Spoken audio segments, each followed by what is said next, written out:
deserve this fate. Fallen from grace, my dear. You have betrayed me. You have betrayed yourself. How can that be? I gave you my love. Virtue must be guarded, not given. You promised marriage. You are a serving girl, below my station. I am as good as any other.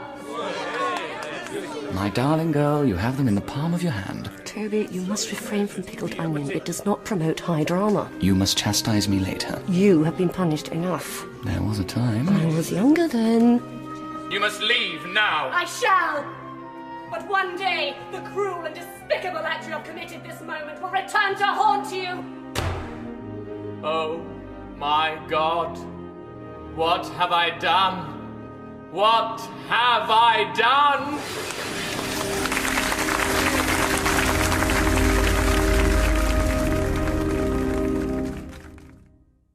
Once upon a time in the parish of Leith, in the city of Edinburgh, there dwelt a tavern-keeper who was an ill-minted man.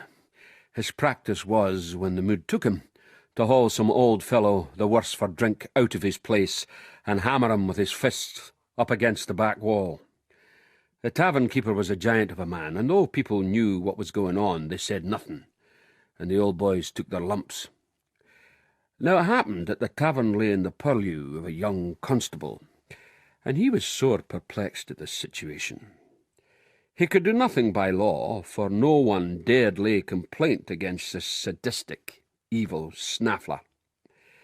So the young man pondered, and lo and behold, one night, when the giant once more succumbed to the evil within and held an old fellow up by the throat, he felt a tap upon his shoulder, and there was a hooded figure standing before him. And the figure said, "Do you know who I am?" The giant shook his head, and the figure said, "Retribution." A fist that started from somewhere near the hooded figure's knee whisked up and smashed into the giant's jawbone. When he woke up, the figure was gone, but thereafter the giant ceased activities and left the city. Never again did the young constable take the law into his own hands. But every so often the memory of that action, a mixture of guilt and exhilaration, wells up within him, and needs a strong drama whisky to be kept at bay.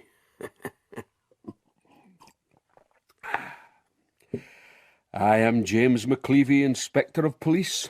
My parish still is Leith, and I watch it well. Listen to that applause. I've heard louder. It is the quality to which I refer. You were sluggish the entire first act. I was digesting. Well, have supper with me tonight. You have so many suppers. I manage the company. I make or break. And plucked me from the gutter of obscurity, for which I'm eternally grateful. Great manager that you be, you must have noticed that our audiences are, how can I put it, reducing in number? I have it in mind. Good. And Toby, celerity of cueing, so important, my darling, the absence of which is simply catastrophic.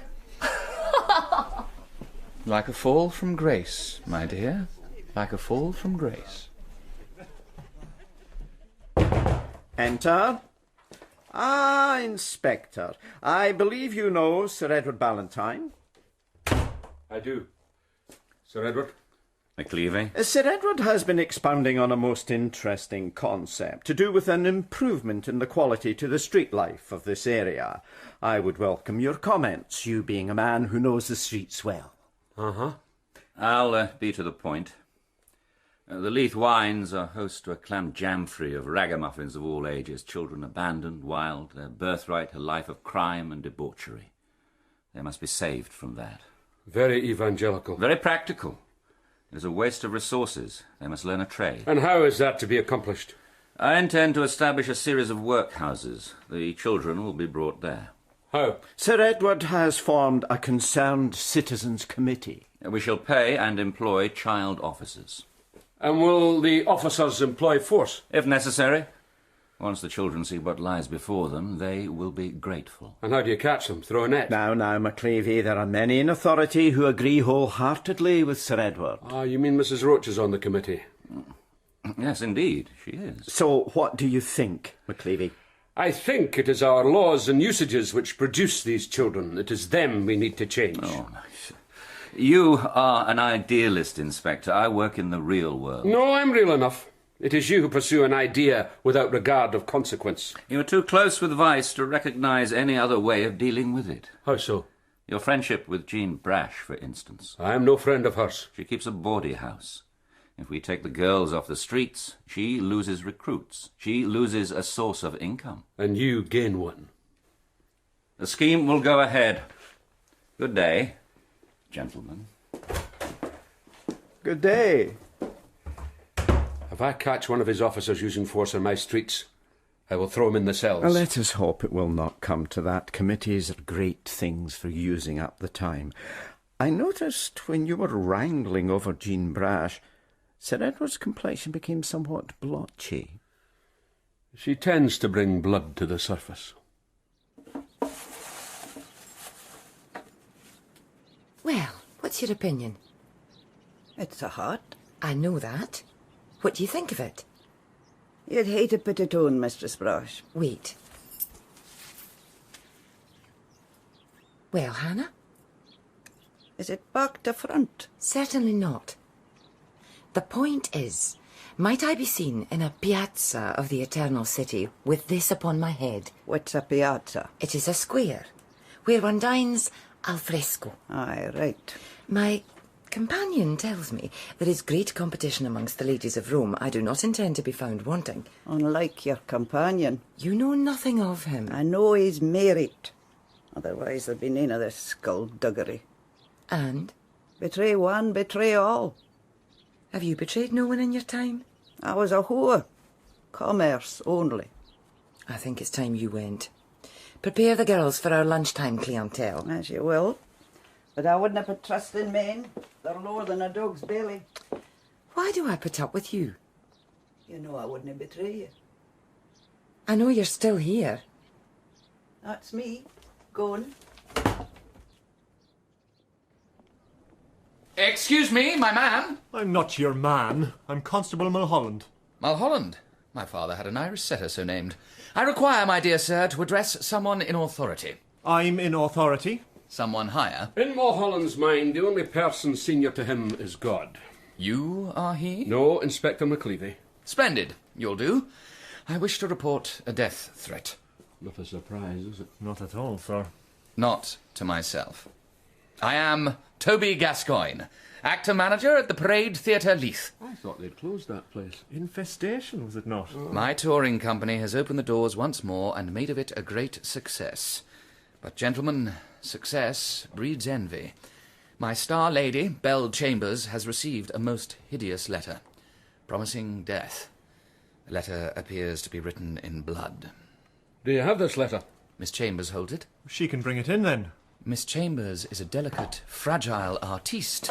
She cannot come here. No need, Mr. Gascoigne. My men will go to her. Lieutenant Roach! But surely, is this your domain? Surprising, is it not? Convey my best regards to Miss Chambers and assure her the matter will be investigated. Thank you, sir. I know Miss Chambers was so honoured by you and your companion's visit these 2 weeks back. A fine body of officers. Yes. I must away. Matinee calls. Lieutenant Roach, come again, sir. Come again. And, Inspector, my star lady will await your arrival. Knock and the door will be opened, sir. Knock. I didn't know you were a backstage visitor, sir. And was Mrs. Roach alongside, sir? She was in committee. While you were out committing.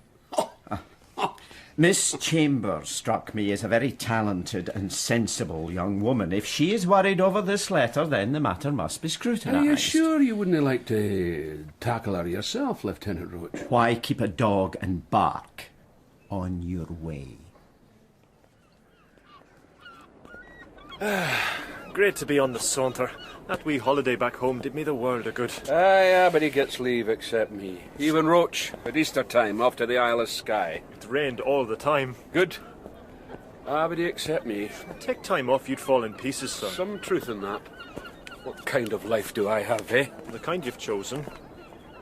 What are you doing with your wrist, Mulholland? Fly fishing, sir. Uncle Timmy taught it me this last visit. You have many uncles. Not really uncles, sir. Just visiting my Aunt Katie.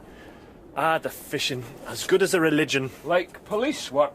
Dan Sweeney! Hold your step there. Daniel! Back on the street and dressed so fine. Business must prosper. I won at the races. I wager you did. Dan here has been a guest of Her Majesty some years now. At last returned and cut like gingerbread. What's it to you? Ellen Patch, you've grown up. You look just like your mother. Let's hope you don't end up in the same place. You put her there. I have no quarrel with you, Inspector. Leave me be. Have you been grazing on turnips, Dan? Not a pocket have I picked, and this watch my own. And see the time. Come, Ellen, we shall dine at the club. Does he never say anything? The constable is an observer of human nature. Looks like a lang streaky misery to me. Come away, Ellen. Don't mock the poor object. We'll meet again, Daniel. I think not, Inspector. The places I frequent are far beyond your means. A very droll fellow. Oh, from a wee boy. He was always clever enough. But he comes from a long line of criminals, and he is weak, easily led. That girl will lead him till the hook's in. Uh-huh. Who knows what he could have made of himself otherwise? That's not our job, sir. No, it is not. People break the law, and then we throw them in the jail. It's their choice. Not if Sir Edward Ballantyne has his way. He will haul these young renegades off our streets and brand them with goodness. And what do you think of that, sir? It's a dangerous course. I am dying now, and I write this to you with the last of my strength. The only happiness I ever had in my life was that long time ago when I thought I knew your love. Oh. Would you be wanting a bite to eat, Sir Edward? Just bread and cheese, Mrs. Johnson. That's not much for a long day. It will suffice. Can I be bold with you, sir? We've known each other long enough. You read that letter every day. I do indeed. You've not been the same man since it came through the door. What would you have me do with it? The fire's blazing. So it is. Perhaps you are right. See, I stretch out my hand, and it is gone. But the words remain in my mind. I will. I'll get the bread and cheese. I wish I could forgive you, but I cannot. Perhaps death will heal the wound.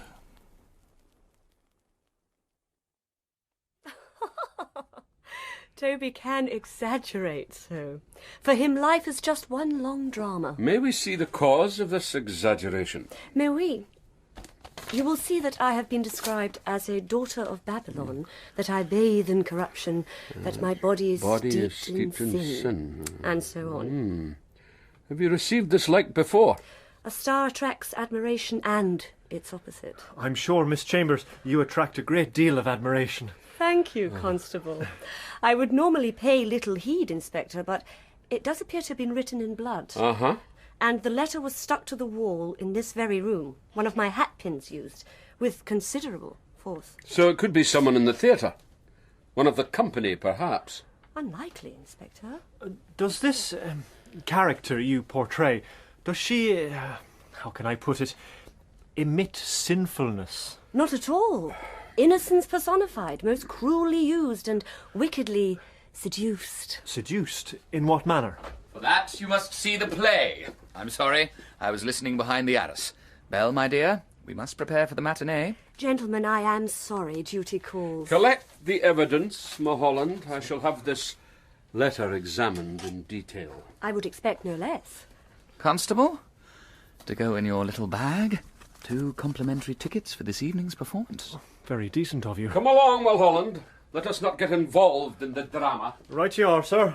And, Constable, I would not have you think I am easily seduced. One is only acting a part. I'm sure you are, and must be all the time, as it were, on your guard. Mulholland! On my way, sir. You have the constable confused. Young men are easily confused. Pity about the hatpin. It was rather expensive. The perpetrator must have had no taste. Half an hour, ladies and gentlemen. The half has now been named. How I loathe matinees. They interfere with my other pursuits. And your other pursuits interfere with the company wages. My company. I do what I please. On your way.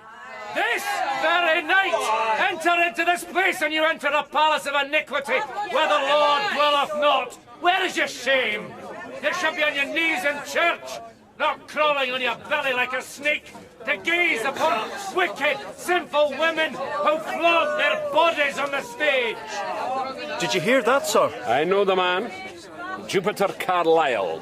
He may be found at odd times in front of most theatres in Edinburgh. But the language, just like the threat, it could be him. Or someone who has listened to him. In the meantime, since this is your idea, you may take me to this palace of iniquity. The auditorium was partly lit. The gas flame no doubt hid a wealth of imperfection. A few gaudy chandeliers glittered above. The stage curtain was worn and scarlet. Shabby patches not even the bad light could disguise. I was reminded of a tinsel world where the slightest touch of reality would rive the curtain and shatter the chandeliers. The house was only half full. We were in the stalls where the, if you could find them, respectable patrons sat. Above us, the gods, where a rowdy drunken bunch bent on mischief held sway. I had let myself be persuaded by Mulholland to attend this evening's performance as part of the investigation. But in truth, I was curious to see how Belle Chambers acquitted herself on stage. Something in her cool insolence, the mocking glint in her eye, the sense of a sharp intelligence hidden behind such a beautiful face. All that was like a younger version of someone I knew only too well. McLevy, is it really you? Jean Brash, I might have known. Hannah, can you believe this? And a handsome constable as well. Oh, my luck's in the night. McLevy, I didn't know you were a disciple of Thespis. Nor I you. Oh, I could surprise you with my leanings. And we got free tickets. So did we. They must be papering the house. And see, we're the same level. Policemen and body housekeepers. I prefer the term entertainment provider. Aye, right. Constable, come sit aside me. There's room enough. Fine where I am, thank you. Oh, he's shy, Hannah. They are, at first. Dear me, that's a rotten apple just landed on your head. Don't shake it. You'll get the mess of ours. Who threw that apple? It must be some woman the inspector's disappointed in love. I warn one and all, jettison no more fruit. Ah, but it was a good shot. I couldn't miss a hit like that. Ellen Patch and Dan Sweeney, is that you up there? I know all your names and faces. I'll crack your skulls together. Sit down, sir. You're making an exhibition of yourself. I'd no idea the theatre was sick around it. I will have silence! Oh, sit down, McLevy. You're the one that's making all the noise. Curtain up, sir.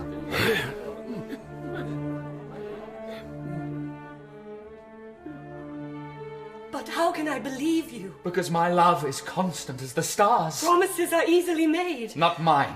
Let me hold you. No, please, you are the master's son. And you are beautiful, Maria. Oh, Jonathan! I cannot resist you. You are too strong. You have me in your power. Hold me forever.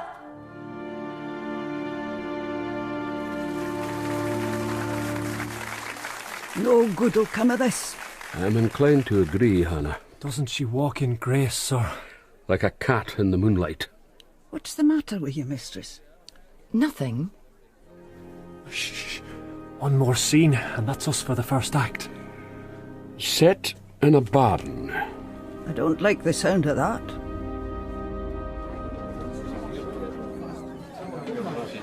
It'll be easy. You've seen the mark. I've seen him. Nothing can go wrong. Anything can go wrong, Ellen. I can wind him round my finger. I don't doubt. I'll play the helpless wee girl. I distract and you strike. It's risky. I like risk. Fire's the blood. And you like me fiery, don't you, Dan? All right, I'll do it. It's the finale! Come on, everybody! When the heart is broken, there is no need for life. I look into your cruel face, your cold eyes, and my heart breaks. I kill myself for love. Oh my God, this is terrible. Calm yourself, Mulholland. But the poor girl stabbed herself. With a false dagger. How else could she perform the next evening? Oh, right enough. Will you two be quiet? She lies dead, and I live. Her love was so great, and mine so treacherous. I cannot bring her back to life, but I can join her in death's dark vale. I have a draught of poison to hand, and now I die! 2 crimes in the 1 minute. What? Suicide is against the law. Curtain down, curtain up, and there they are! United in death, that's the way. You're not applauding, Jean Brash. I find life stranger than anything you can get on the stage.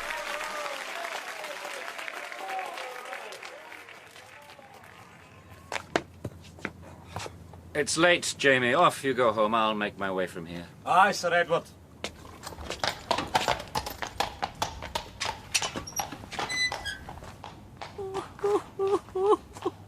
What in the devil's name? What are you doing here, lassie? I'm starving hungry, sir. Nowhere to go. They say you're a friend to the poor. I am a demanding friend. Whatever you want, I shall do. Don't crouch before me like an animal. Stand up, girl. I have no strength. I throw myself upon your mercy, sir. Oh. Oh. Here's the soup, sir. Thank you, Mrs. Johnston. You may retire now. Are you sure? I am. Good night. Good night, sir. Here, this will raise your spirits. You're most kind, sir. No like others I've known. Drink up. Thank you. Oh, it's hot. Good. But I prefer coffee. What? I'd rather have coffee. Drink your soup. Oh, don't be angry with me, sir. It's very good. Is it hen broth? You must tell me how you've come to this pass. It's a long story, sir. Tragic. Well, we all have tragedy in our lives. But no you, sir. Even me.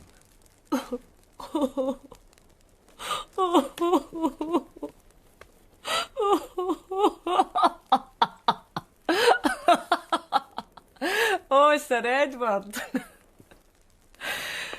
Do you know Ken who stands before you?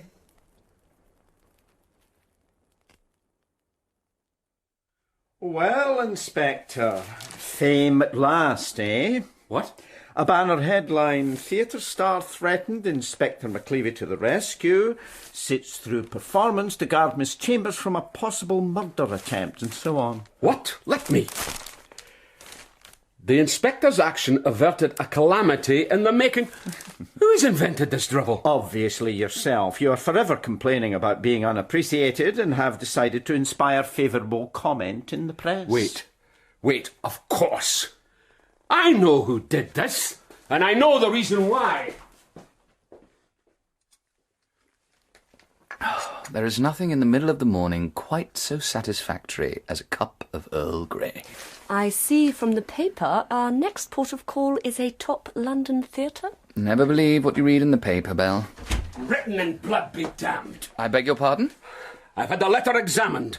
Some false compound, stage blood, I'll wager. Gascoigne, you tip the wink to that rag of news. Why would I do that? Now your empty seats will fill with people come to see if the great McLevy can stop your star from being killed on stage. You die every night. Gascoigne, you will regret this. You would make a splendid Othello, sir. Othello be damned. Inspector, the lieutenant sent me after. A real death. Suspicion of murder. Who? Sir Edward Ballantyne. Has he been to the play? Come on! We'll settle this later, Gascoigne. Your humble servant, sir. A real death. Adds to the mix. More ballyhoo, more audience, more takings, more horses to back. You are Narcissus, Toby. Looking in the pool, all you see in life is your own reflection. Body's rigid, sir. I can see that. A girl brought in last night. Poorly dressed, and the housekeeper only got a glimpse. She could have done it. The housekeeper? No, the girl.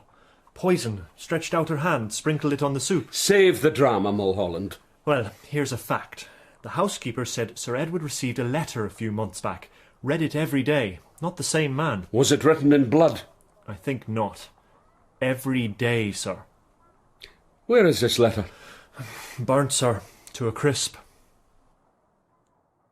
The post-mortem revealed no trace of poison. At least none that could be found. It would seem that Sir Edward had suffered a heart attack or some kind of seizure. But what provoked it? There was also no trace of the mysterious young woman.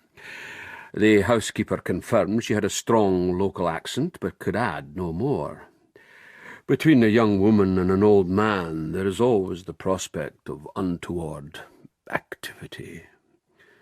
Had that caused the fit? There are worse ways to depart. Whatever. We had nothing to go on, and though Lieutenant Roach might wring his hands over our lack of results, we could not even be sure there had been a crime committed. When nothing seems to be happening, I take to the streets. And so I went on the saunter with the piscatorial Mulholland by my side.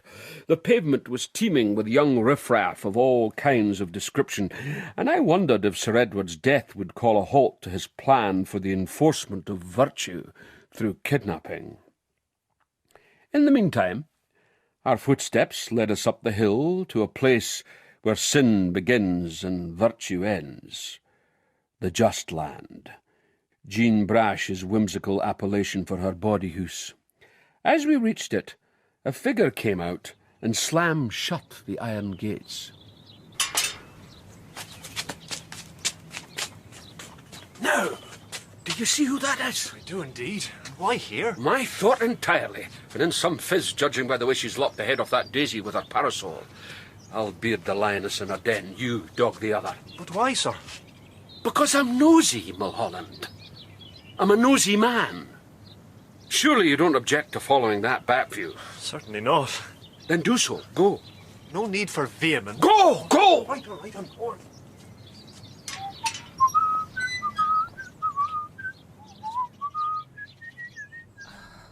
Jean Brash. It always amazes me how this beautiful garden hides so much sinfulness. What are you doing here? Ah, I see you're set for coffee. Help yourself. A dainty invitation. You had a visitor. Did I? What did she want? None of your business. Oh, of course. You're both to the same trade. Are we now? Entertainment. You seem unsettled, Jean. Did you get across each other? As I said, none of your business. But I shall find out. You may tell me when I return. From where? The penitentiary. Italy. I may send you a postcard. Italy? This world of ours so small, McLevy, so petty-minded. Yourself a representative of same. I intend to broaden my horizons. Mistress Brash! I've found a glass eye under one of the beds. What'll I do with it? Sook it!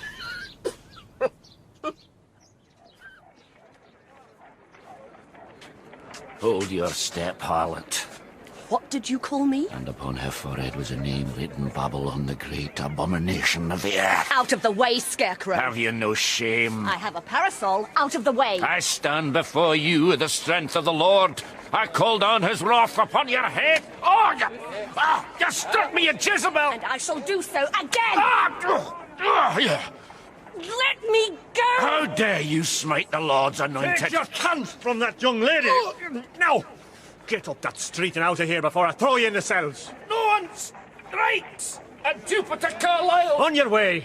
The Lord will have vengeance! The man's a maniac. Are you all right, miss? My fault. I was hasty-tempered. I should have ignored him. What good fortune you were passing this way. Yes, indeed. The working of fate. I must go to my dressing room and compose myself. Tonight is the last night. Constable, I have 2 tickets here. I wonder... Oh, it would be an honour, Miss Chambers. So, we are no further on in the Ballantyne case. Not at all, Lieutenant. Mrs. Roach is by no means satisfied. Mrs. Roach? She has taken the death somewhat personally.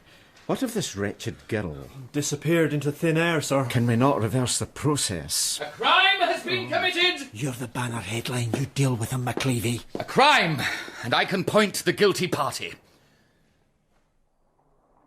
An easy mark, eh? I took the chance. But I was seen, and I have most to lose. Are you packed and ready? Aye. Come on, then.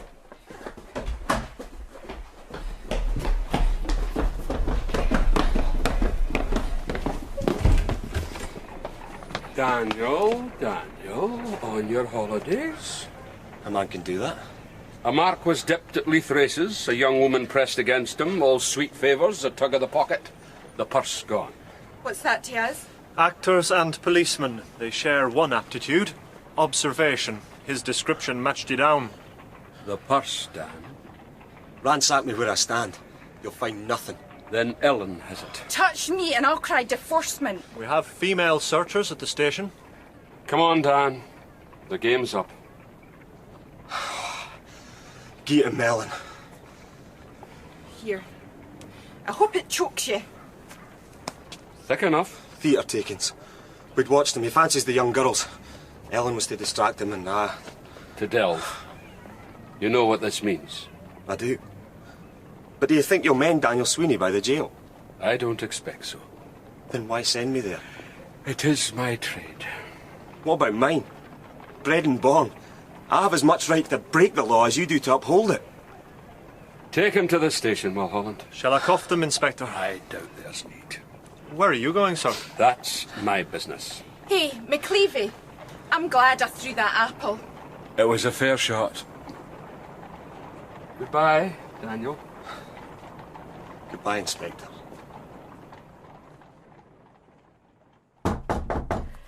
Enter and abandon hope.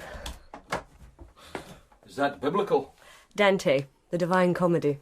Speaking of which, I have returned to the unworthy Mr. Gascoigne your theatre takings. It will end up at the bookmakers. No racing tomorrow.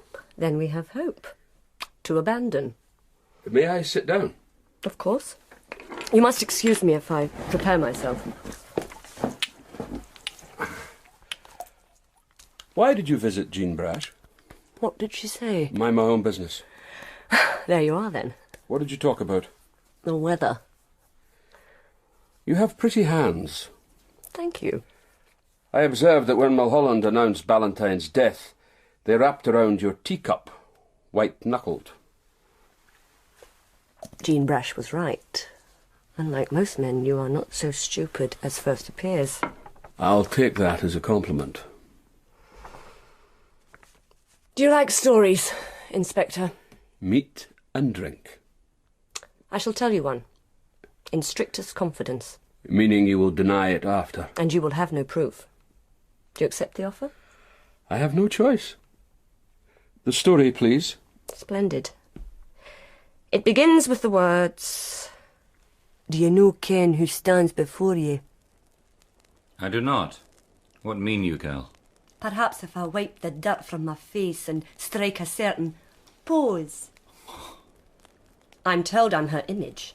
Oh, God preserve me. I hope not.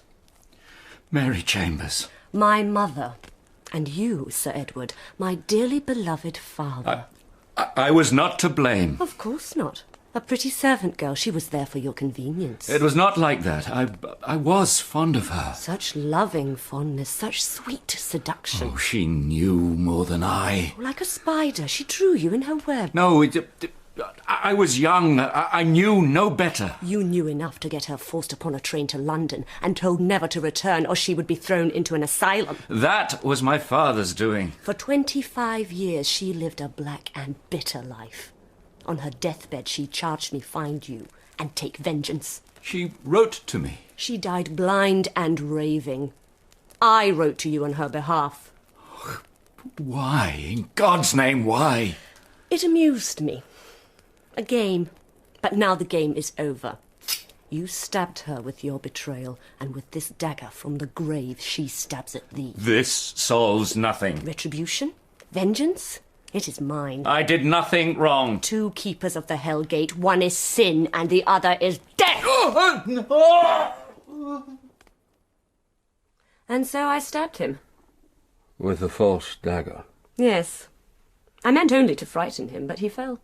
So I departed. You did not think to help him? I left that up to God. Where does Jean Brash come in? On stage. She recognised my mother in me. 25 years ago, Jean would have just commenced her chosen profession, whoring. How did she know your mother? That is not your business. You caused a man's death. Everything is my business. Half an hour, ladies and gentlemen. The half has now been named. The man died of natural causes.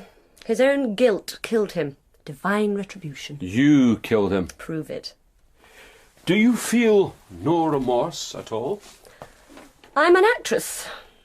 You'll never know what I feel.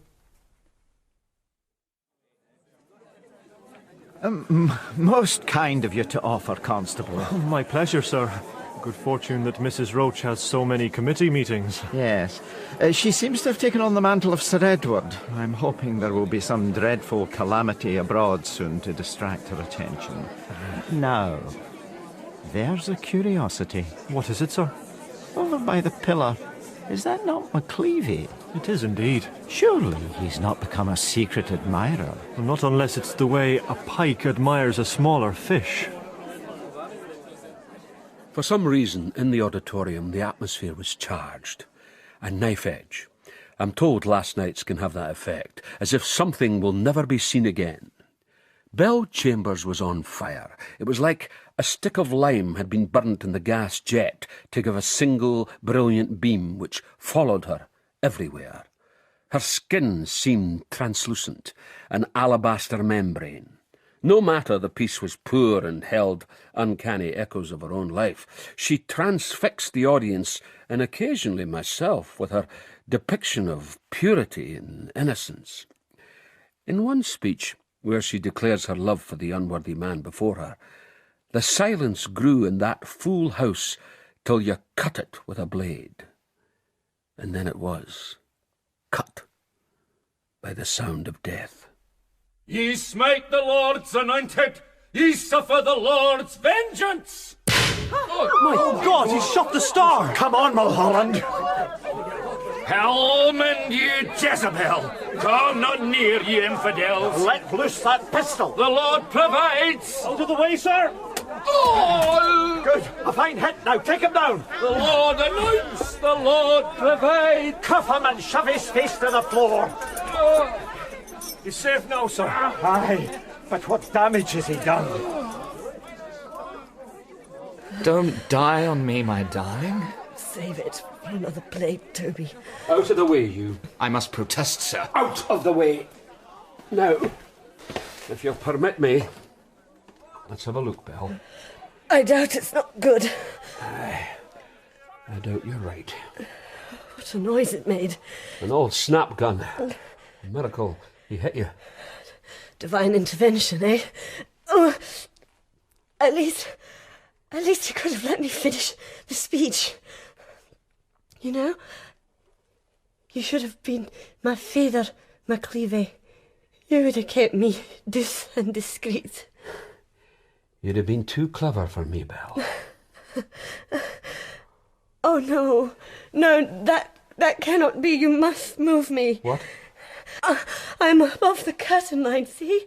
When they bring it down, I shall be in front, on stage. You must always die behind the curtain line. Belle, this is not pretense. You must move me. You're not fit. She's right, it's bad luck. These people are all mad. Here. Here. No. Is that better? Let me see. Yes. Yes, that's better. They can bring down the curtain now. They can bring down the curtain, McLevy. And then she died. Properly positioned. Poor lassie. Her mother, how did you know her? Mary Chambers was... In London they would go by the name of Dolly Mops. Servant girls who augmented their wages by other activities. Ah, on the streets. That's where I met her. Always thought she was a cut above. When I told Belle all this, she flew into a rage. So in the affair with Sir Edward, the mother was not an innocent. Who knows? Even whores can fall in love. Did you think that Belle had something to do with Sir Edward's death? I wondered, and I wanted to warn her. That I might get on her track. One more question, Jean. Go on. Italy. Are you really going? I am. Where? Rome. That's a holy city. I'll fit in nicely.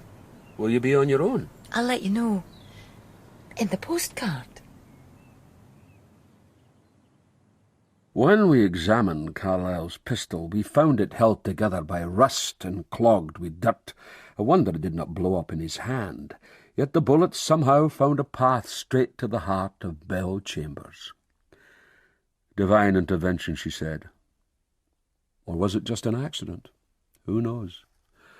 Or was it more likely fate?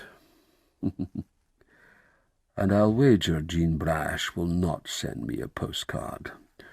Or if she does, there will be no stamp upon it, and I shall have to pay postage. Or if she is absolutely going to Rome, should someone not warn Pope Pius IX? Someone should, but not me. I have enough on my hands. I think of these people, Belle, her mother, Ballantyne, that idiot, Gascoigne, Carlyle, the bullet, Belle Chambers. They float in my head like a play. I must avoid the theatre. It breeds bad dreams. Retribution. The tale is done.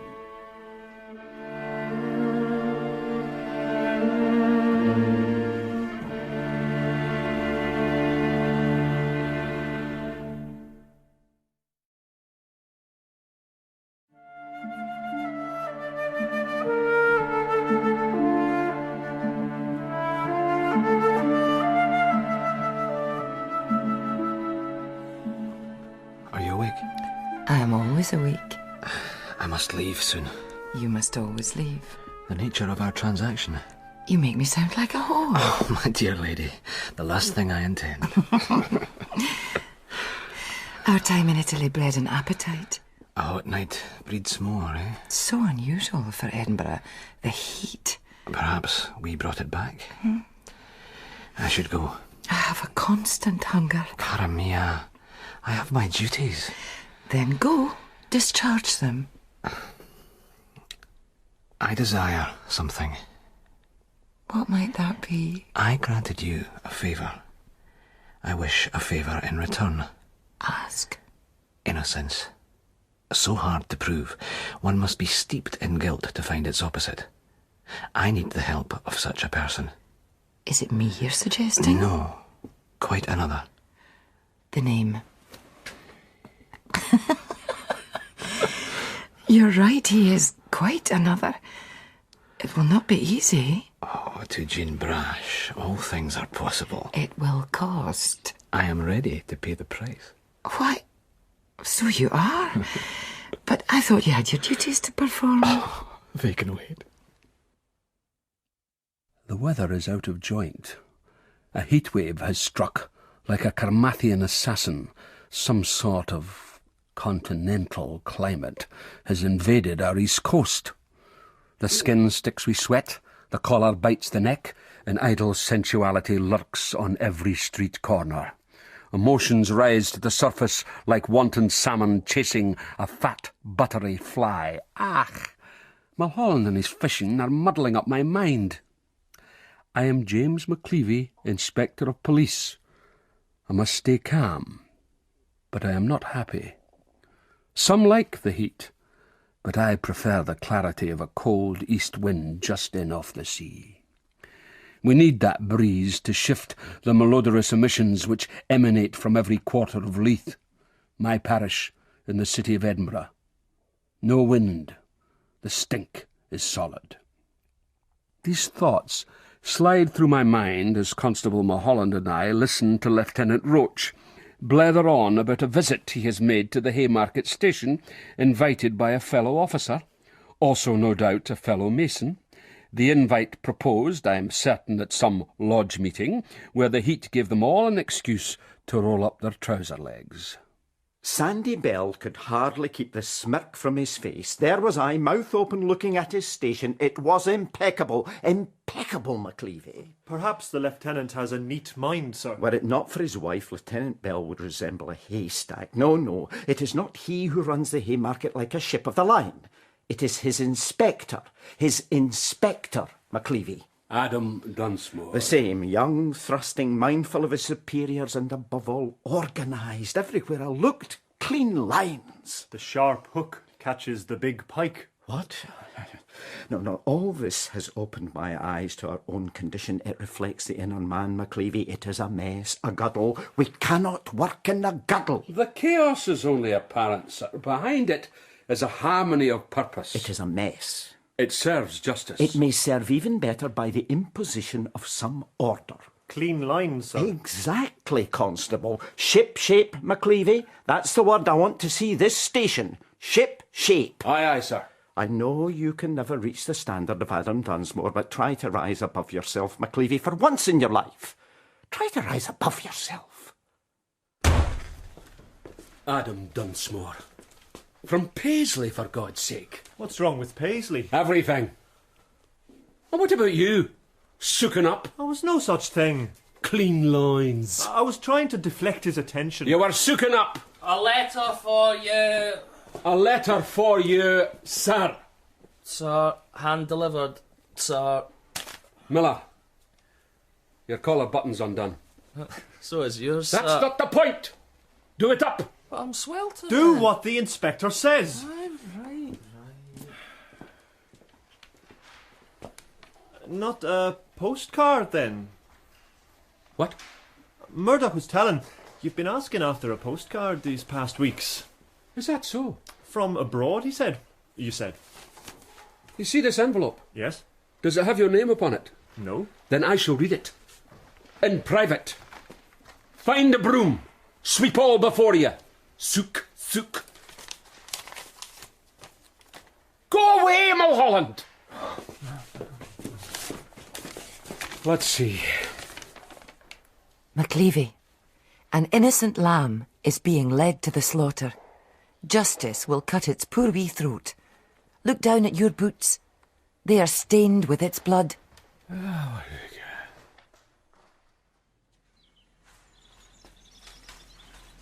Not too much, Hannah, you'll drown them. Plants canna drown. They just rot. You see, Inspector, while in Italy... Oh, and I'm sorry, I forgot to send you a postcard. I had no expectation. But you were curious if I had a cara mia. A what? Italian, a lover. You were curious. Was I? And I was to put it on the card. Were you? But I was so engrossed, I forgot. Anyway, while I was there, Hannah shamefully neglected my roses. That's them saturated. You may retire now, Hannah. May I? Good. I'm drookit with sweat. Watch out for the wasps, McLevy. They like sweet blood.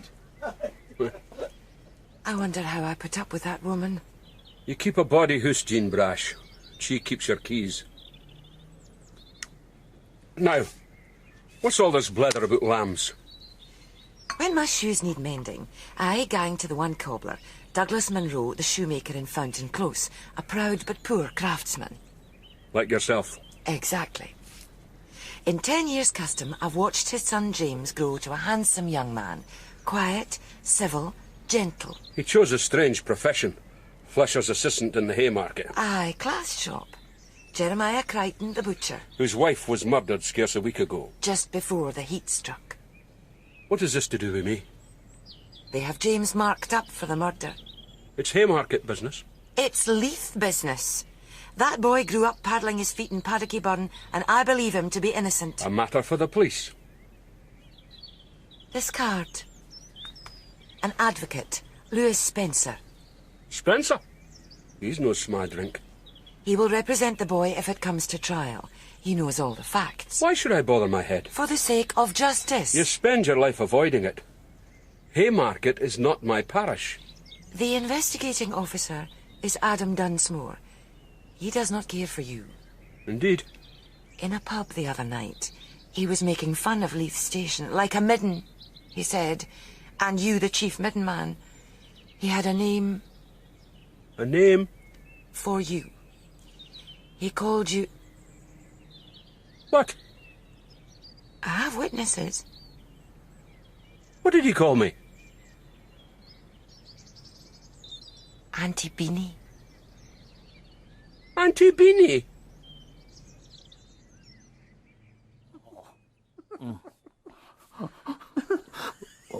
What's she doing with that veil? She's certainly knowing morning. I told you to tidy the floor in here. What's going on? Nothing. Give me those photos. Give me. Found them lying in the street. I'll wager. Face down. This is perverted. What is? That woman is wearing a fishing hat. With a big pole. Constable Baxter, you're too young for this sort of exposure. Get out. Well? I found them in the street. No, down by the markets, I'll wager. The very place. What are they doing with that snake? I was trying to work that out. Mulholland, where... Is that an anaconda? I'm not sure, sir. This is smut, Mulholland. It is indeed, sir. I flooded the stuff recently. We cannot have smut in... What are you grinning at, Miller?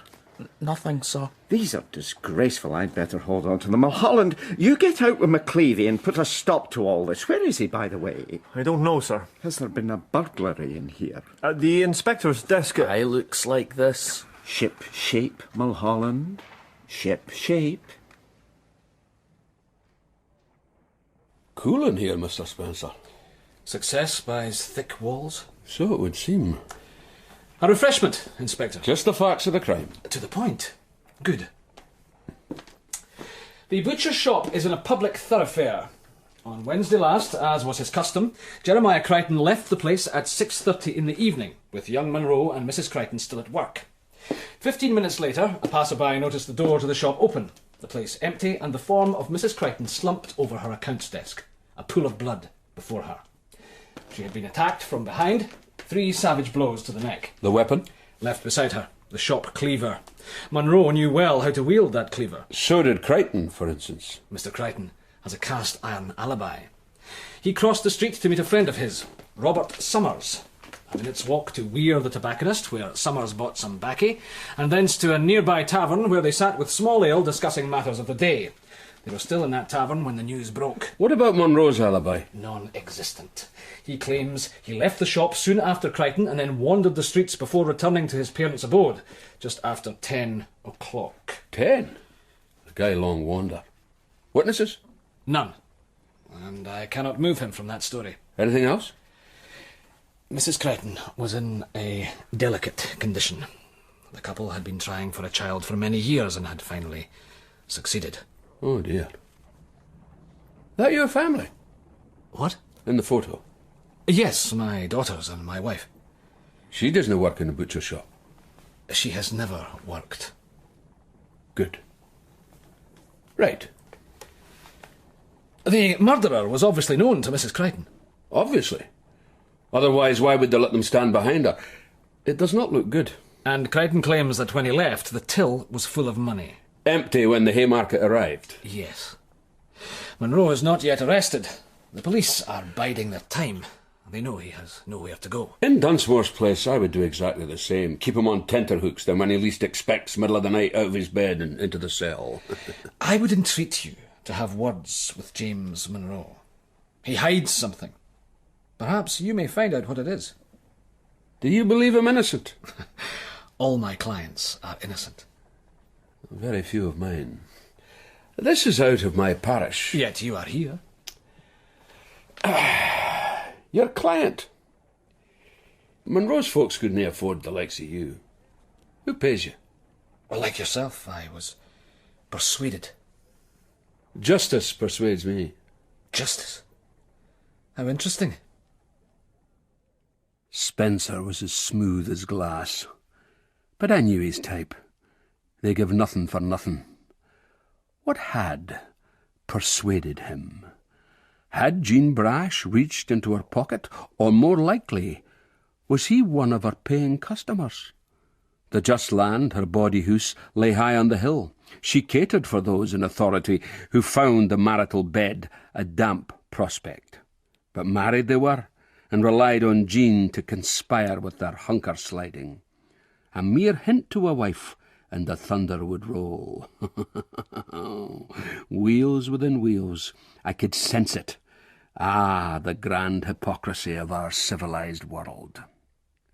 The streets were hot and stinky. Oh, for an east wind. I went in the back of the cobbler's shop, lest Haymarket had men at the front. The parents seemed decent folk. I noticed the father's hands, the nails black and misshapen, but the shoes he produced were of a good quality. And what of his son? James Monroe was indeed a handsome lad, fine-featured, but quiet and withdrawn. We sat in a wee back room, smelling of leather, hot as an oven. Wandered? Wandered where? Just the streets. For 3 hours? That's right. While your mistress lay bleeding? I didn't know that. Didn't you? No. Mrs. Crichton, did you like her? She was kind to me. Did you like the woman? I admired her. Was she fond of you? She was kind. What about him? He was cold towards me. He employed you? I was her choice. Well, you're Adam Dunsmore's choice now, and he'll wrap this murder round your neck. Why would I harm Mrs. Crichton? You stole money from the till. I did not. You chopped her down. I did not. Prove it. Why do you persecute me? Because you hide something, and I want to know what it is. I would never harm Mrs. Crichton. I would never harm her. He watches me all the time.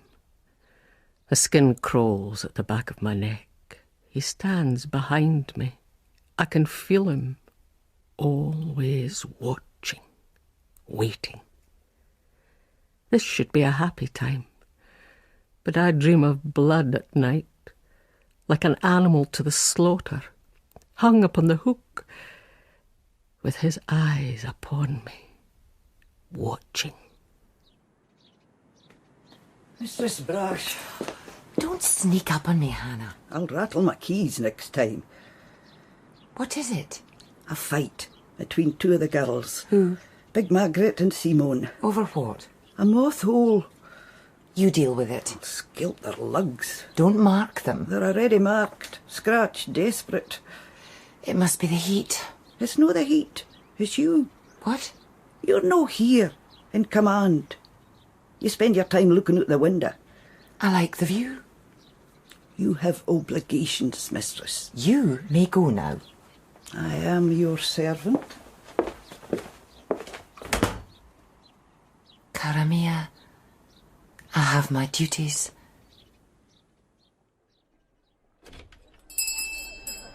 I'm looking for lamb sausages. I have sold them out. Customers brisk. Very. Murder can do that. I know your face. McLevy, Inspector McLevy. You have me, Mr. Crichton. You are a Leith person. Correct. What do you want here? Unexpected death intrigues me. My poor wife. I mourn her deeply. But not enough to close the shop. Mrs. Crichton would wish it so. She departs this world to inherit the blessed crown of immortality with a gracious Saviour. So she does. This is where she sat, eh? Good vantage point. So she watched you leave that night? Rab Summers on to we of the tobacconist, then the tavern for one glass of ale. I never left Rab's side. We waved goodbye to my wife. Monroe stood behind her. You're in full view of the public here. Whoever killed her had to do it quick. Monroe killed her. Perhaps. A sad business, what with Mrs. Crichton being so full of life. The Lord giveth and the Lord taketh away. So he does. There is nothing for you here. You're right. No sausages. And I have disturbed your mourning long enough. My wife was afraid of James Monroe. She disliked him. He was aye watching her. I at her back.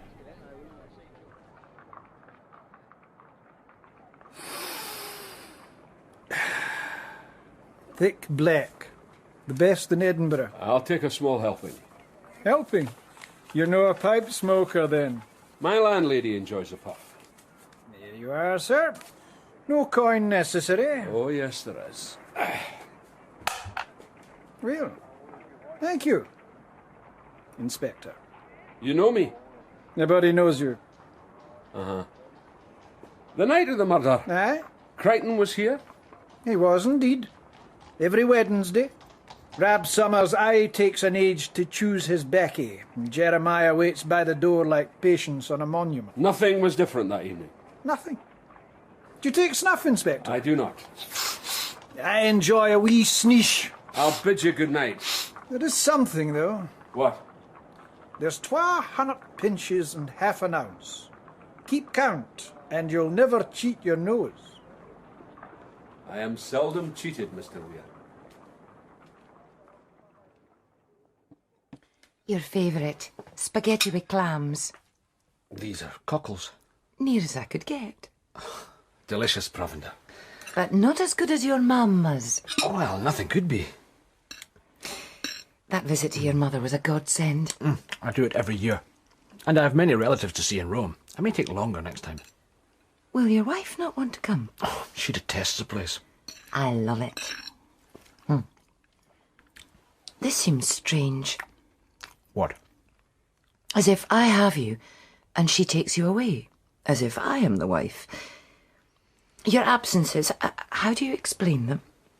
I work late at Chambers. When must you leave tonight? 8 o'clock. That's early. My father-in-law visits. Why? A larger house, much larger. She wants it. He will help financially. Why move? A larger family in prospect. Larger? He wants a grandson. And you have disappointed? So far. What's so funny? Our friend McLevy. He asked me if my wife worked in a butcher's shop. Did he now? He is a singular person. He is a man of honour. Unlike so many. Deceit. I could smell it everywhere. What was young Monroe hiding? It did not make sense for him to just wander the streets if he had committed the murder, unless he was in shock. Monroe had a sensitivity to him. His regard for the victim seemed quite genuine.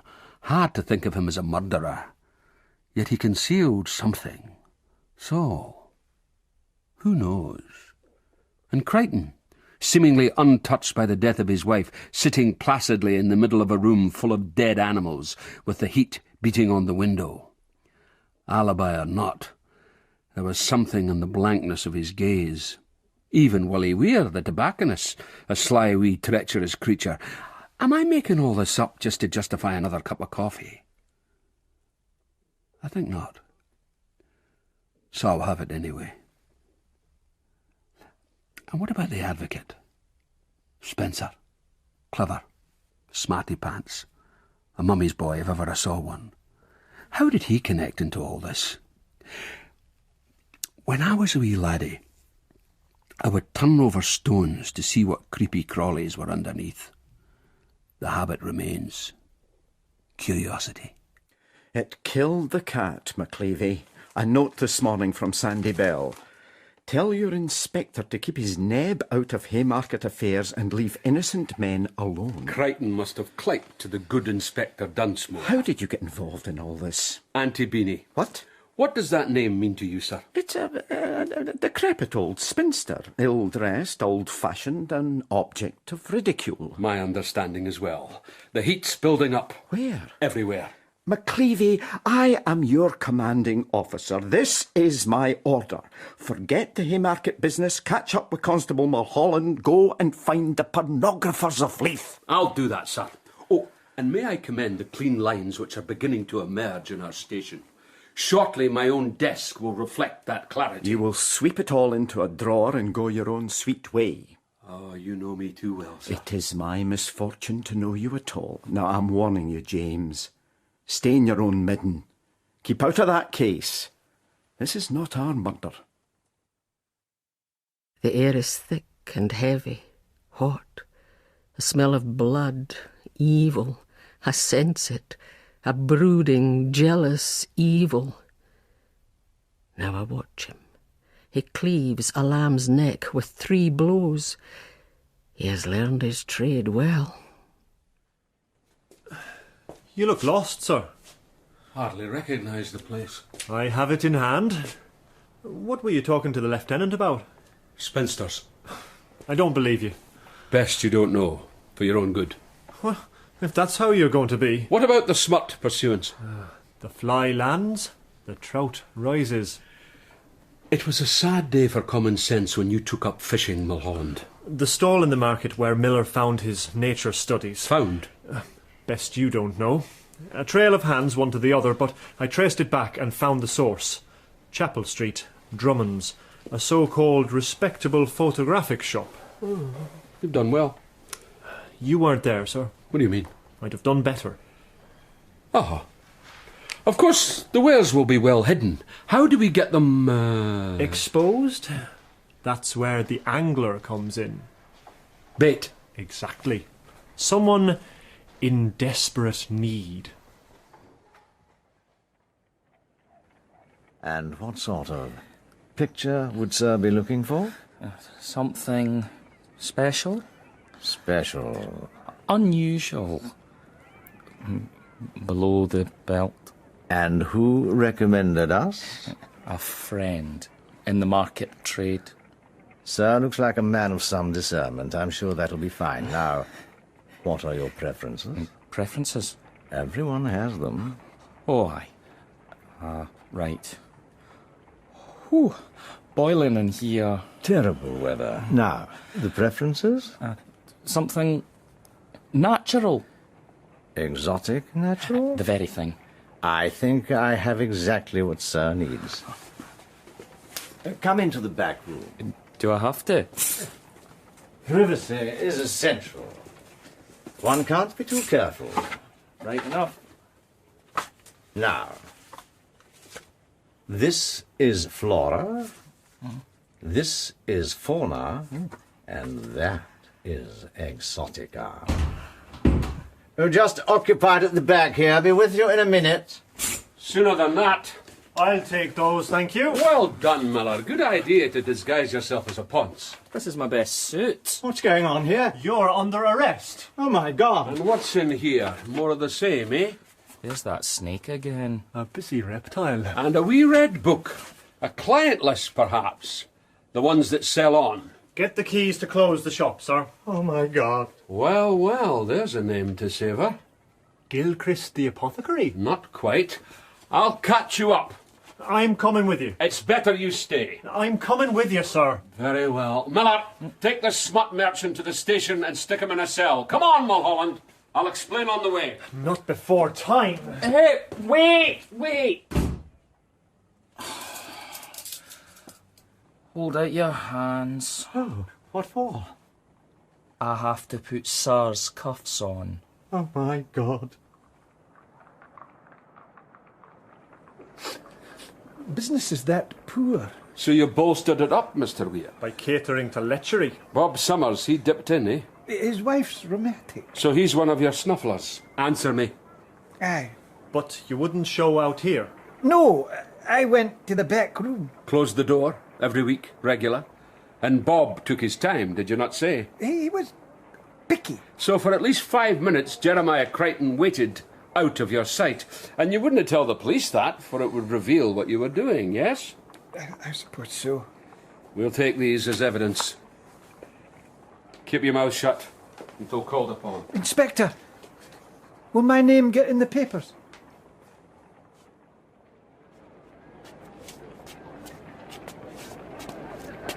"5 minutes is enough for Crichton. His own shop nearby, he could have seen Munro leave, doubles back. In he comes, walks behind his wife as if to check the meat, picks up the cleaver. If anyone is passing by, he does nothing.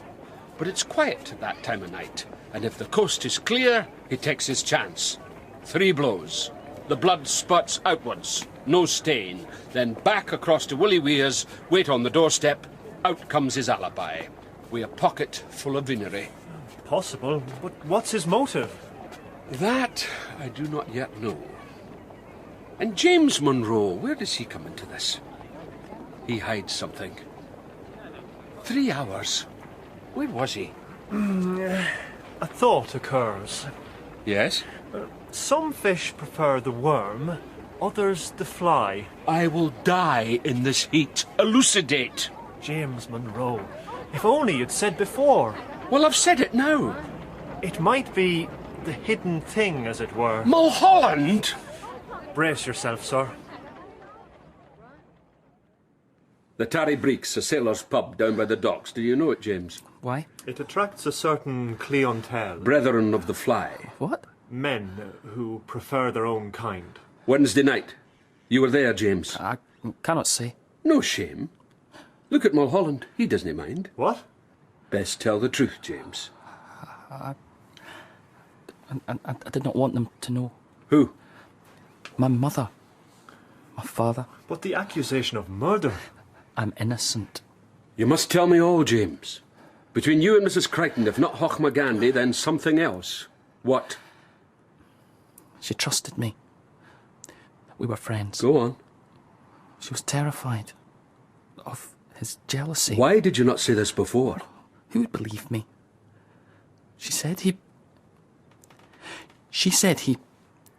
had fixed his distrust upon me also.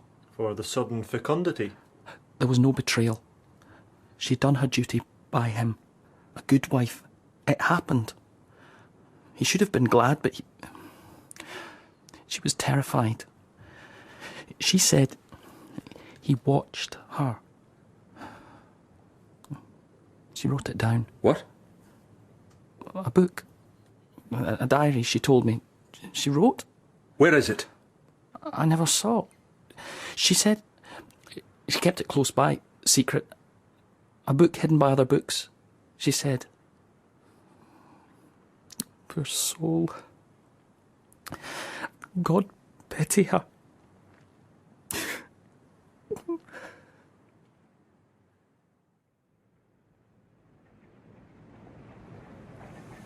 Do you believe him? Possible. It would explain the violence of the attack. Crichton then robs the till. Munro gets the blame for that and the murder, both his objects of jealousy removed in one fell swoop. Without the diary, you lack any proof. As regards Munro, I have you to thank. 'Twas nothing much. You have other pursuits beside fishing, eh? I do not. A friend of mine, his bachelor night, to be married the next day. We ended up in this tavern. There were many shenanigans, but I had no part in them. Of course not. A man among men. I saw young Munro in the corner with another fella. They were affectionate. I take my boots to his father's shop these many years. I believe you. I believe you. Ah, well. I'm away home. Good night. Are you not coming to the station? Oh, I'm puggled with the heat. I need my bed. See you in the morning. In the morning? Yes. And you're away home? That's me. Good night. And, Mulholland. What? Trust me. Nothing to be ashamed of. But I... His jealousy grows every day stronger, like an evil canker in the soul. I am innocent, but it does me no good. He suspects me impregnated by the devil in the form of young James Monroe. He hates the friendship between James and myself, and is tormented by a morbid obsession which feeds upon itself. I believe he is mad. I fear the outcome of that madness. What are you doing here? Reading. Why aren't you at the tavern? I was upstairs, praying. Where are you now? This is a diary your wife kept. It was concealed by a false bottom in the drawer of her ledger desk. A book hidden by other books. What's that to me? In it she names you as an evil, jealous and cruel maniac with murder on his mind. It is a fabrication. We'll compare the writing. How can I murder? I have an alibi. I have broken it. While Summers slivered over his 40s, you had 5 minutes out of sight. Time enough to kill. How did you get in here? The door flew open at my touch, and see. It does again. That book is my property. Give it back. I think not. Then take it, take it! Ravings. Nothing but ravings. I know the truth. And what is that? Carnality. Atween them. I smelt it. Sly looks, leaning together, legs sliding, hands grab, a pair of dirty beasts. She lay with him. And see what happened. And see that's why he slaughtered, fine and dandy, chopped at the neck, a strong right hand, chop and chop, till the blood came spouting. You'll make a rare witness at your trial, Mr. Crichton. Monroe will be tried, no me. We'll see. I have the just cause. Your wife was innocent. So is Monroe. Carnality. I smelt it. You smelt the stink of your own jealousy. We'll meet at trial, Mr. Crichton. But until then, God damn you to hell.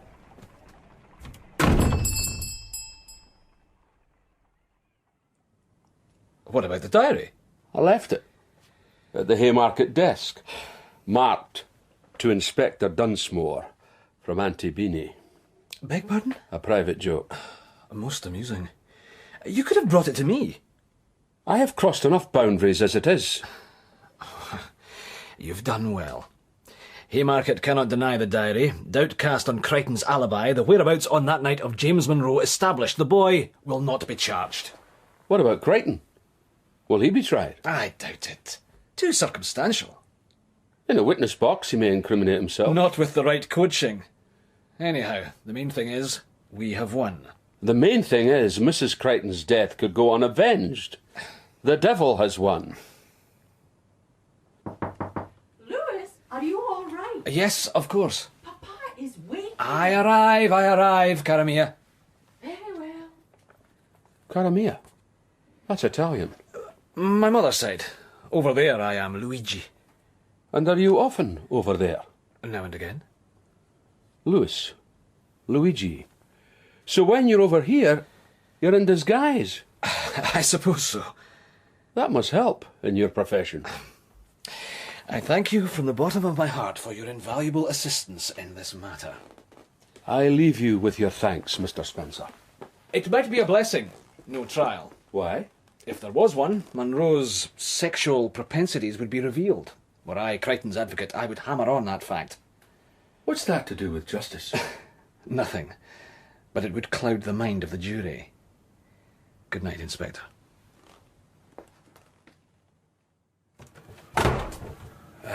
Something stick in your craw, sir?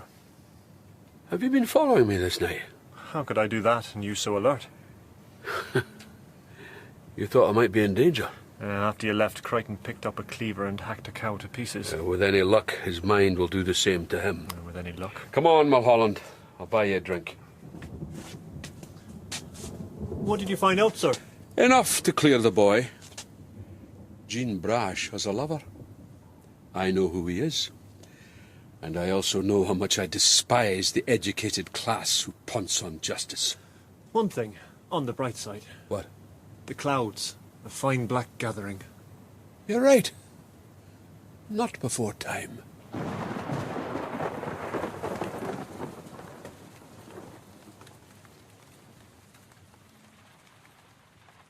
She's no happy. Because we've lost the heat. She's no saying. It must be that. I wouldn't know. There's the door, I'm no going in.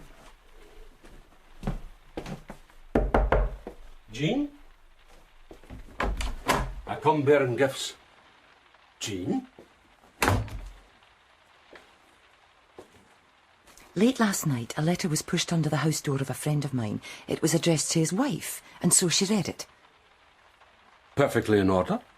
It accused him of dalliance with another. Another what? Woman, what do you think? You never know these days. The wife holds the purse strings, she keeps the children, the house. He is left with the disgrace. So, he severs the dalliance. This very morning, the miserable coward. Better off without him. But who was the informer? Peruse the handwriting. The letter was ripped to pieces. Oh dear. Well, let us theorise. It might have been any interested party. No one knew. Some may have suspected. What about the dalliance herself, seeking to provoke a situation where the husband had to choose between one and the other? That's nonsense. Oh, it might even have been the husband. What? Mesmerism. While he slept at night, his own guilty conscience penned the letter. Or it might have been you. Me? I came out of the goodness of my heart, on my way to work, to tell you that your innocent lamb, young Monroe, is rescued. I have no interest in who kisses who, only who kills who. Whom? What? Who kills whom? Whom, then? You flatter yourself that I give a damn about what you do with a body nurtured on the common wages of sin. A lot of words for such a lack of interest. You mourn a passion. That is not love. How would you know? I see the results and draw my conclusions. You may leave now. I am delighted to do so.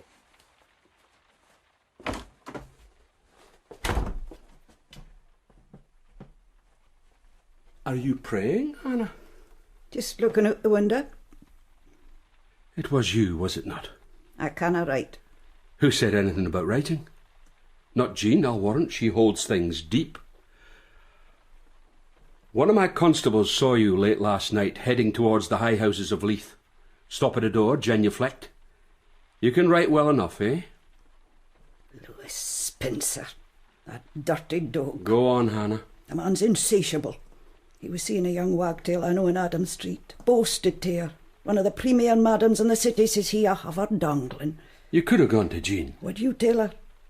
From a distance. Aye, right. But later, it was all I could think. I knew he wouldn't have the guts to quit his wife. I can't believe I was so stupid-minded. You did what you thought was best. No, I mean, being witnessed. A constable as well, I'm only getting dotery. There was no witness. What? A bluff. Fishing. A craft I'm learning. You're a swine, McLevy. All's well that ends well, Hannah. Charlie is my darling, my darling, my darling. Charlie is my darling, the young chevalier. Hannah, bring me some cold beef and a bottle of wine. Any particular brew? So long as it's not Italian. So I thought I better confess ere the deluge of blame from Haymarket descends.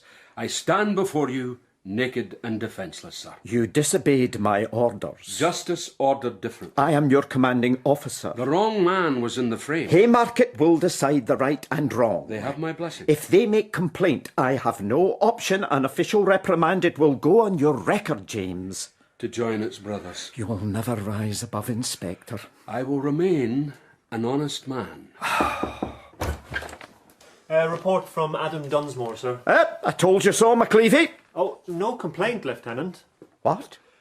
Acting on provided information, the inspector this very morning went to interview Jeremiah Crichton. He found the man demented. Demented? Spewing forth words, insensible to question, and bleeding from cuts he had inflicted on his own right hand and arm. If thy right hand offend thee? This is your doing, McLevy. This is his own guilt and madness. But it might be a ploy, sir. How so? To escape trial, a feigned insanity. Good point, Mulholland. You two would drive a lesser man to drink. Get out of my sight. Get out! And here is another point. I have my station inspection in 10 minutes. God help the pair of you if I find one mote of dust. The lieutenant's not very pleased. I believe you're right. Now, let us to my desk and do what we can to repair the ravages of neglect, dust and grime before... It is a palace. It took 3 constables most of yesterday. I feel almost unworthy. You may sit down, sir, but don't touch anything for the next 10 minutes. Why not? Because I know you, and where you go, chaos follows. Mulholland, you're almost as deep a thinker as myself. I do my best, sir. Mulholland was wrong about one thing, though. Dementia. That of Crichton. It increased to the point where his residence is now a small room in a large asylum. Hell mend him, as my mother was wont to say. His mind could not bear the enormity of the crime committed, and it broke. Things break. The weather, Jean Brash's love affair, a guilt-stricken mind. But the event left me with a curious question. In the pursuit of justice, whose side was I on? Not Lewis Spencer, who would bend the rules to win the day, not Lieutenant Roach, who would follow them like a blind man follows the tapping of his own stick, not Dunsmore with his clean lines in the Haymarket station. I am down to the dregs of my coffee, and it comes to me that I am on the side of the unavenged, the restless sleepers. I take their part, acknowledging no other authority. Yet I am at the same time the servant of the crown. Predicament indeed. I am James McLevy, Inspector of Police. In the east wind I put my trust. We shall hunker out the night together.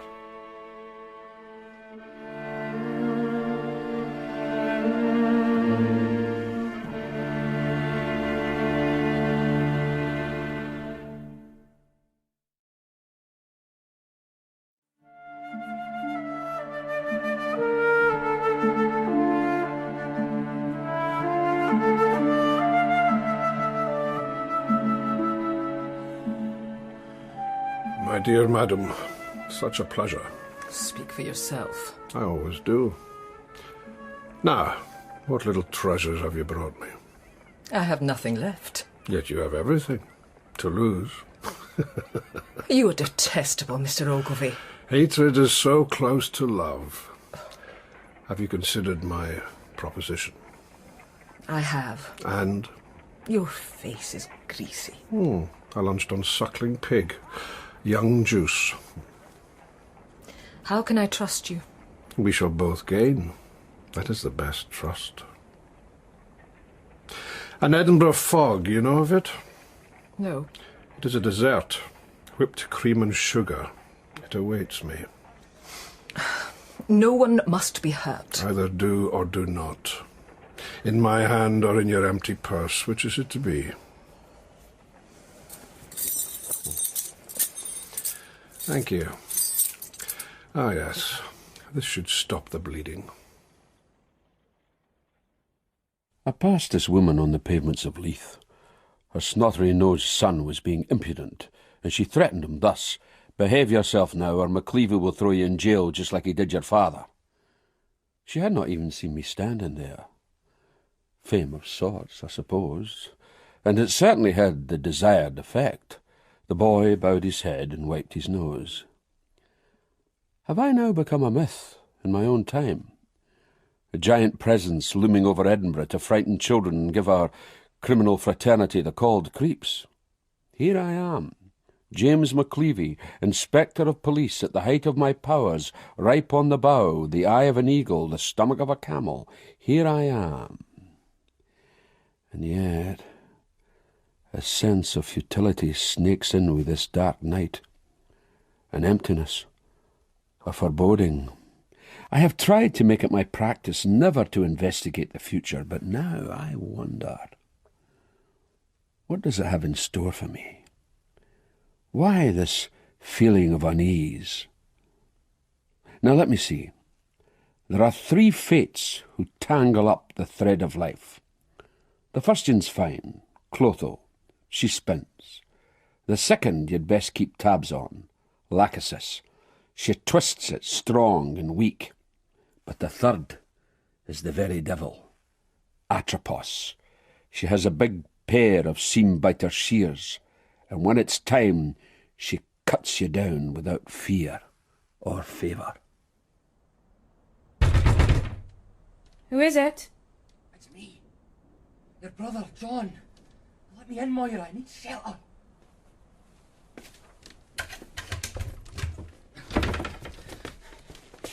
What's happened? Nothing. Something. No good. What? No good. You have blood on you. How do you know? You're stone blind. I can smell it. Blood. All right. Now carry it like the plague. You satisfied? Don't be cheeky. It wasn't my fault. What do you want? Just shelter till the morning. You can't hide, John. It'll find you out. Just till the morning. What happens then? Well, I know somebody can help. Please, Moira, you stick up for me, eh? There's bread and cheese on the table. Oh, that's what I thought. That's expected. You see, that'll be fine in the morning. Aye, so you keep saying. Well, this person, she can help me. But no now, no at night. Just she works. Yeah, that's what she does. She's a hard-working girl.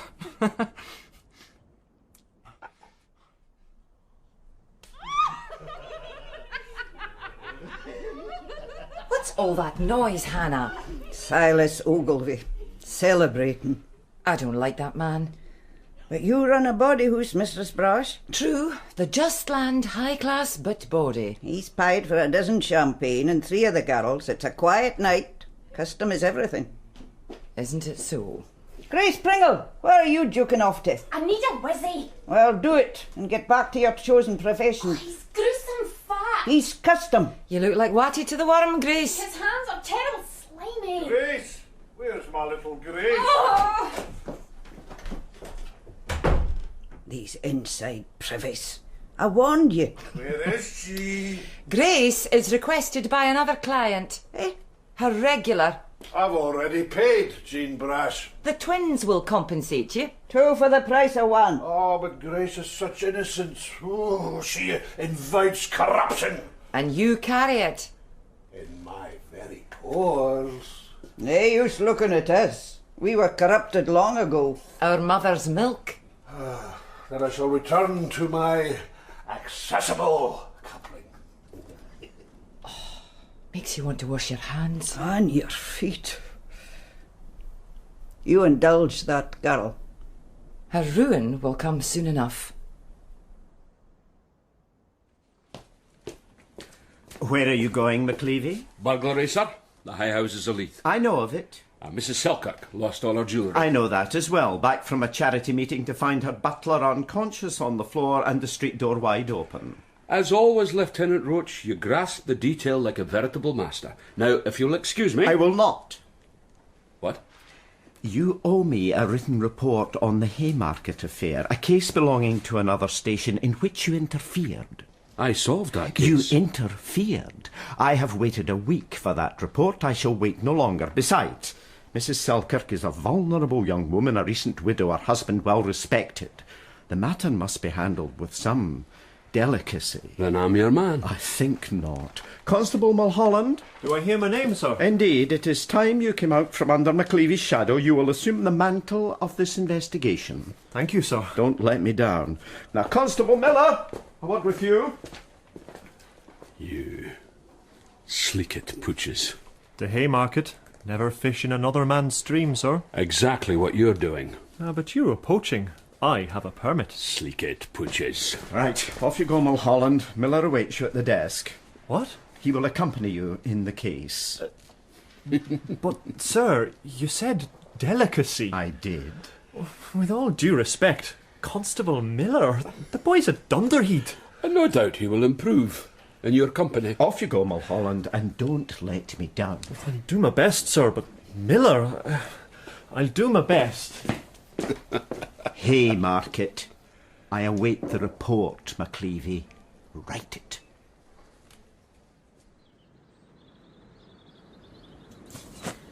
This is menial. Nothing wrong with a washing line. Do we not have maids? Aye, and you're one. Careful with that sheet. You could be jigging on it the night. Can we not use a laundry? I like to keep my hands busy. I have better uses for mine. Ah. Listen, girlie. Just because Jean Brash is a soft spot for you doesn't mean I concur. Finish that basket, get it pinned up, and not another word will lip out of you. You hear me? Aye. Right. Good. Stay with your tilts, and you and I'll get along just fine. Grace. Eh? John Mackey? My God, what are you doing here? I need help. What for? A bad thing. No me. Alec Russell did it. I warned you about him. I need a hidey hole. I haven't got one. Please, Gracie. Hold on. That door, the cellar. If I can sneak the spare key. A wee room at the back no one ever goes. You could bide there. Oh, I love you, lassie. When it suits. Don't you budge till I get that outside door open. Grace. What? If I bide in, will you visit? Depends how busy I am. You've always had time for me. I'm a big girl now. Time is money.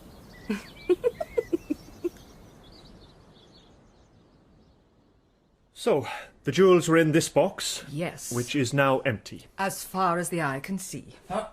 Woods are scraped round this window. A break-in, maybe. The damp. Mr. Buchan fixed it. Buchan being the butler. Correct. Who was found face downwards, facing this way. Deduction being that he walked in the door and was hit on the back of the head. Or he let them in. I resent that implication. All possibilities must be considered. I've got a splinter. Soak it in hot water. That's what my mammy says, it never works. Other servants? The maid. She had the night off. A sick sister. Did the maid have keys? No, only Buchan and I. Then how did the thieves get in, Mrs. Selkirk? You tell me. You're the policeman. They were let in. Then why was he struck down? A subterfuge? Perhaps to disguise complicity. Complicity? Buchan has been in my husband's family for generations. He's a frail old body who lives only to serve. How can anyone, even a pair as callow and feckless as you are, possibly suspect the man? This is not usual. What is more natural to you? Mistress of my fate. And you lack that feeling now? They say you have the gift, second sight. I do not have the first. I can sense a loss. Sacrifice. Business is poor, right enough. What is it you seek? I had a lover. He went back to his wife. Good riddance. But it has left a gap. An emptiness. I'm doubtful of the future, and cannot glory in the present. I am Jane Brash. I keep the best body house in Edinburgh. I am Queen Bee. I am a legend in Leith. I should be happy. Put your hands into mine. Does this cost extra? Do as you're told. I can only take from your own feelings. A life is coming to an end. A new one begins. Where? Not in this world. Is that it? That is all there is. What is the reckoning? What you wish. Oh, that's a good ploy. Silver. I recognise the sound. Fine coin for such dismal tidings. Dismal? Another world. Heaven, is it? Just somewhere. That's not here. Oh, I'll move to Aberdeen. Wait. Something else. My brother. John Mackey. Do you know him? One of the street keelies. I know him. Is he near at hand to you? Not at all. Strange, Do you seek him? He left early. Too early.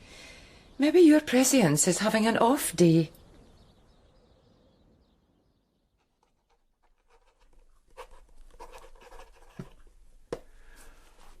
A work of art.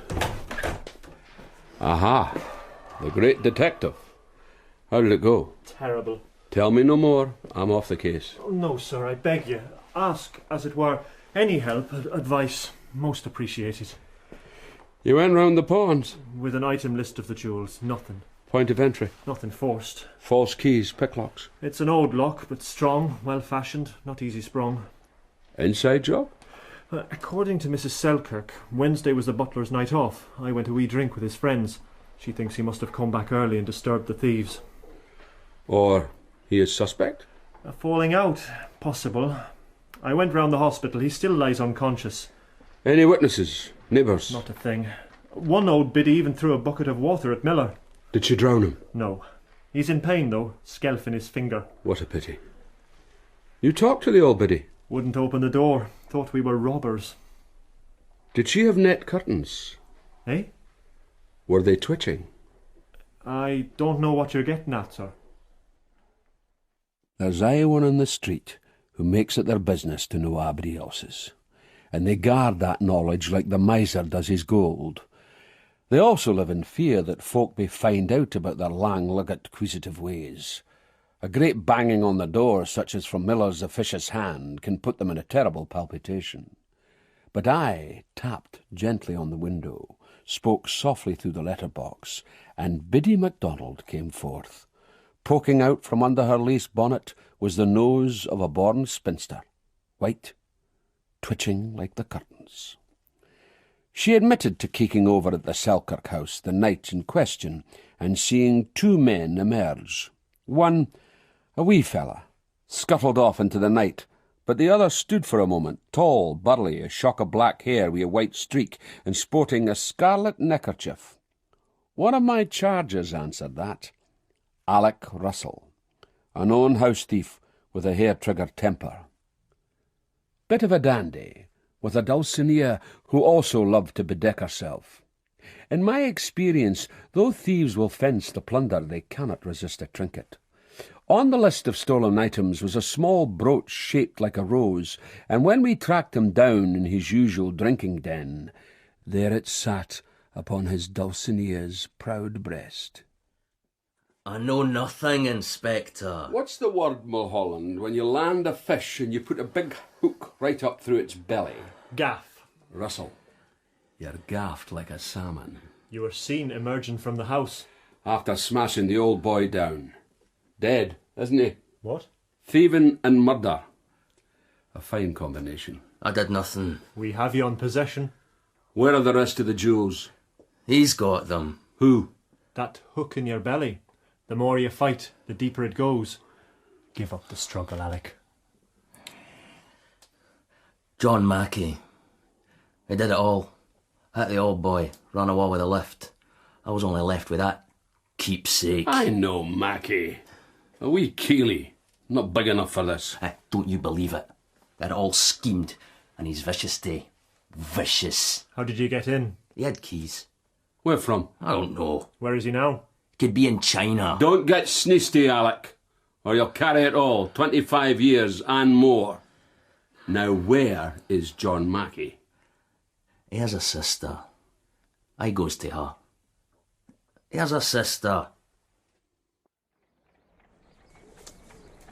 Your cooperation, much appreciated. I have nothing to hide.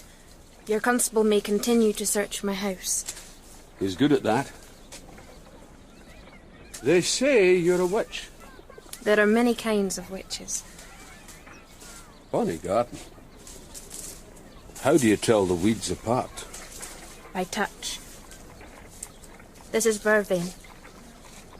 Smell. Very nice. It's a herba sacra, divine, said to cure the bites of all rabid animals. Aye, well. Sooner we find your brother, the better. He has much to answer for. John is easily led, not violent. That is not his way. Unlike you. Eh? What do you mean by that? Your life is full of violence. Murder, deceit, treachery. Like a second skin. I slough it off every night. A dark shadow follows you. As long as it doesn't catch up. What is this shadow going to visit upon me? I don't know. But it gathers strength. Found something, sir. Where he slept. Throw them down.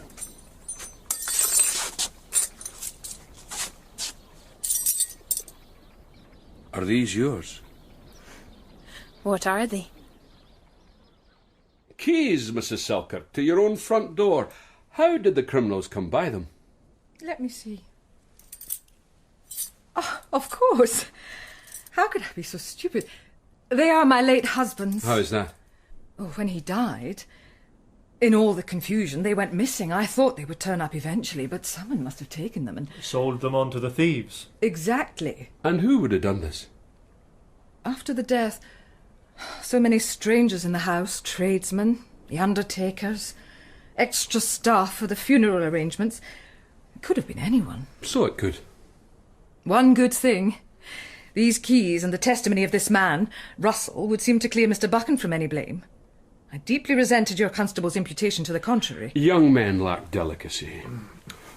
Oh, we did manage to retrieve this piece of jewellery. It is yours, is it? A cheap thing.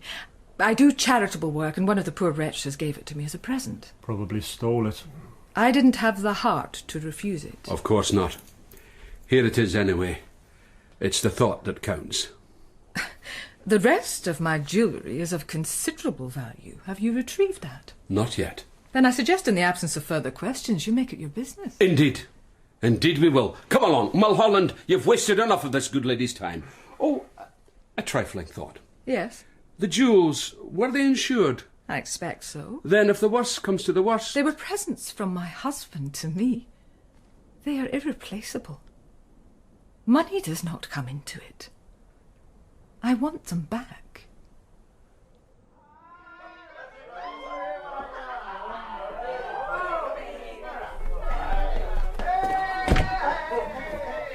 John, it's me. I brought you some cake. Where is it? In my bodice. I'd better get it then, eh? Cattle market, nothing but farmers up to their knees in dung. Oh, nice and warm. So it should be. Grace, hurry up with these bottles. Just coming! Oh, if they catch on, Hannah'll murder me. Go one more errand for me tomorrow, I'll put you in no more danger. But John, I like danger. Now finish your cake.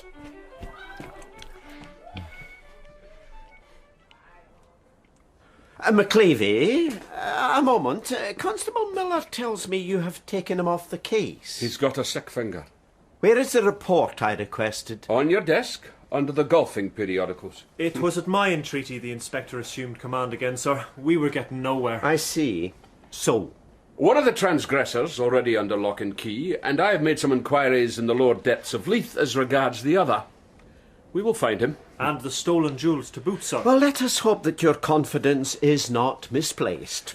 Mrs. Selkirk, how long is she widowed? Close to a year now. She seems a vital young woman. William Selkirk was a deal older. How did he die? Heart attack. Overexertion, maybe.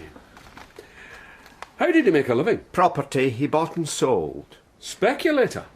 A risky business. You find the criminals, McLevy, and leave respectable folk alone. You should not have come. He suspects something. McLevy has a curious mind. He's been after me these many years, but all he has grasped is thin air. You promised no violence. Well, I cannot be held responsible for the actions of a half-wit. All will be well. I have the plunder. You will get your insurance money. You will pay me half. And I shall destroy your gems for the worthless copies they are. Then I want no more to do with you. Who knows what the future may bring? That poor man. I went to see him in the hospital. He lies there like the dead. Conscience, what a nagging wife. I've had him put in private quarters. That'll cost you. He came back early. Bad luck. Better all round if he did die. You disgust me. Don't forget what is at stake here. Your husband's good name. I have done all this to protect his name. And your own. Now, I suggest, my dear lady, that you go home. And stay home. Out there in the city, an old man fights for his life. A young man hides his face. Stolen jewels are fondled by unlawful fingers, and something connects them all together. The spider's touch, how exquisitely fine, feels at each thread and lives along the line. But who sits at the centre, where all the threads meet? And then, the White Witch, her eyes sightless behind veiled lids. What does she sense? What darkness follows me? Does she have power? Or is it just my superstition, the remnants of a religious belief once held, now banished? What? What was that? A shadow just crossed me. Ah, but it's only moonlight, and a black cat crossing the roof above. Aye, only a passing shadow.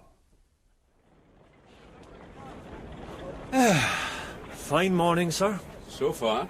Probably a bit of mist still on the river.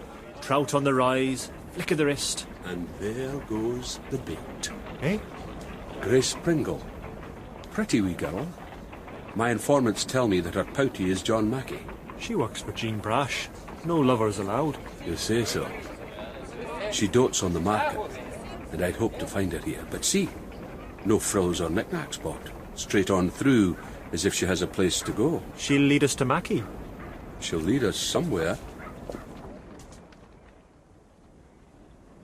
Now there's a strange door to knock on. Mr. Silas Ogilvy's. In she goes. Silas Ogilvy. A respectable pawnbroker by appearance, but in reality... one of the biggest receivers in Edinburgh. I'd give what's left of my teeth to convict that man. You seem flushed, Grace. Young blood. I bear a message from John Mackie. John Mackie? He did a job for ye. He wants his pay. I regret the name means nothing. Out of the goodness of my heart, I might give a few coins for the boy. That's no enough. If it was you that wanted payment, Grace. Is this your answer? Such sweet skin. Go to hell. I'll come tonight and buy you every inch. Go to hell. The young woman slammed shut the door of Ogilvy's house as if by the force she hoped to bring it all down. Not so easy. I put Mulholland up to dog her in the hope that the passion and anger obviously boiling within might lead to a false step without. Experience has taught me that passion can be a great betrayer. As for myself, I resolved to give Bumpy Drawers a poke. Just for the devil of it. This place is like Waverley Station. What was Grace Pringle doing, buying a ticket? She came to offer her services on the sly. And you refused? Everything in its place. Besides, I do not wish to cheat your friend Jean Brash out of her lawful revenue. She is no friend of mine. Folks say different. Have you ever had drapped eggs, Inspector? No. Poached in the gravy from the liver of a fowl. Delicious. My midday meal. The Selkirk robbery, jewels of great value. What's that to do with me? Biggest fence in Edinburgh, folks say. Search this house from top to bottom, all you'll find is mirrors. You've enough of them.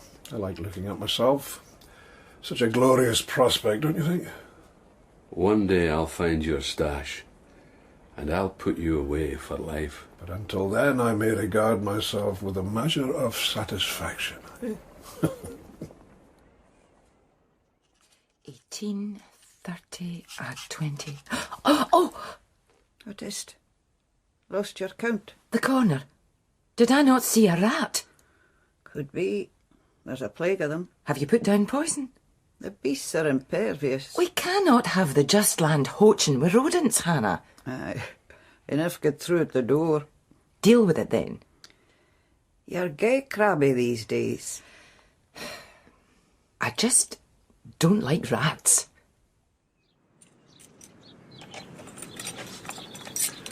This is illegal, sir. Breach of a body house. Don't be daft. Let us hope that what you told me back at the station holds true. I saw her plain. She bought a loaf of bread, a hunk of cheese in the shop, then back to the just land, down the cellar steps to this door. How long ago? About an hour. Secured it behind her. Nearly there. How did you get these lockpicks? Confiscated from a craftsman.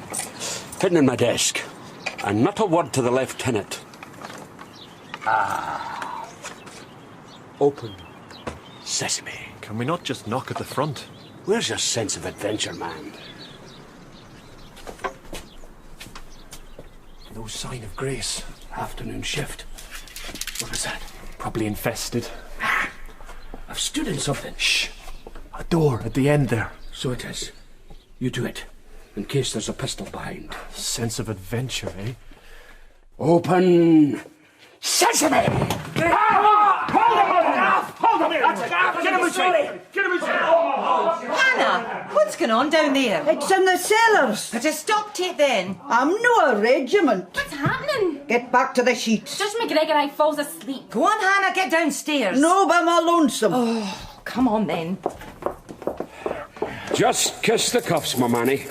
Pull the curtain, Mulholland. Right away, sir. Let there be light. John Mackie, long looked for, come at last. James McLevy, what are you doing in my cellar? You've harboured the fugitive, Mistress Brash. Poor wee love, that big lump sitting on you. There was two of them, Gracie. I'm not a lump. Light as a feather. Come on, you. I may press charges, Jean. Press and be damned. Is this your doing? I was that sorry for him. How did you two get in here? Oh, it's all my fault, Inspector. Glad to hear it. Consider yourself saved, Jean. Get out of my house. Poisoning's too good for you. Come on, sir, while still ahead. All right, you will accompany us, Grace. The prison cell awaits. Why did you not tell me? You'd have no mercy on him. Well, now there's no mercy for either of you. Poor wee Grace. Covered with sook the bloods in the Perth Penitentiary. She was only trying to help. She's an accomplice. That's severe. I could put a word in, but... What? Depends. Oh, I can't betray a comrade. Alec Russell, he betrayed you. How's the old butler fella? Dead. No, he's not. Nearly. I tried to protect him. You're being blamed for everything, John. The assault, the break-in, the robbery, all your planning. I never. I just ran with the keys. Russell had the plunder. Not when we found him. Well, he passed it over. Into whose hands? Who's behind it all, John? He wouldn't even pay me. You and Grace. You get the blame. Twa flies stuck in the web. Who weaves it, John? Who is the big, fat spider? Silas Ogilvy. Well, it's one thing to be told and quite another to prove. For once we're in agreement, sir. We've raided that house twice. I found nothing but embarrassment. Aye. His stash is too cleverly concealed. We have to find a way whereby... He leads us to the stolen goods. Exactly. When you and I are in accord, McLevy, I get perturbed. It is a bad omen. What is it, Miller? A woman at the desk for the inspector. What's her name? I didn't like to ask. How's your finger, Constable? Oh, better. But the rest of you, still the same, eh? Excuse me. What did he mean by that? It is a mystery to us all, Miller. The White Witch? What brings you here? My brother. A waking dream. He was in chains. Or someone sent you word? It was a message, of sorts. John Mackie is in the cells. May I visit him? Why? Consolation. He's in much need of that. He will suffer the full weight of the law unless... A fat spider sits in the middle of the web. It will not move. It will not betray itself. How is that accomplished? Put your hands in mine. Not in the middle of the station. Do it. There. You know the woman then, Inspector? Be quiet, Miller. The web cannot be destroyed by water or air. It is above the earth. There is only one element the spider fears.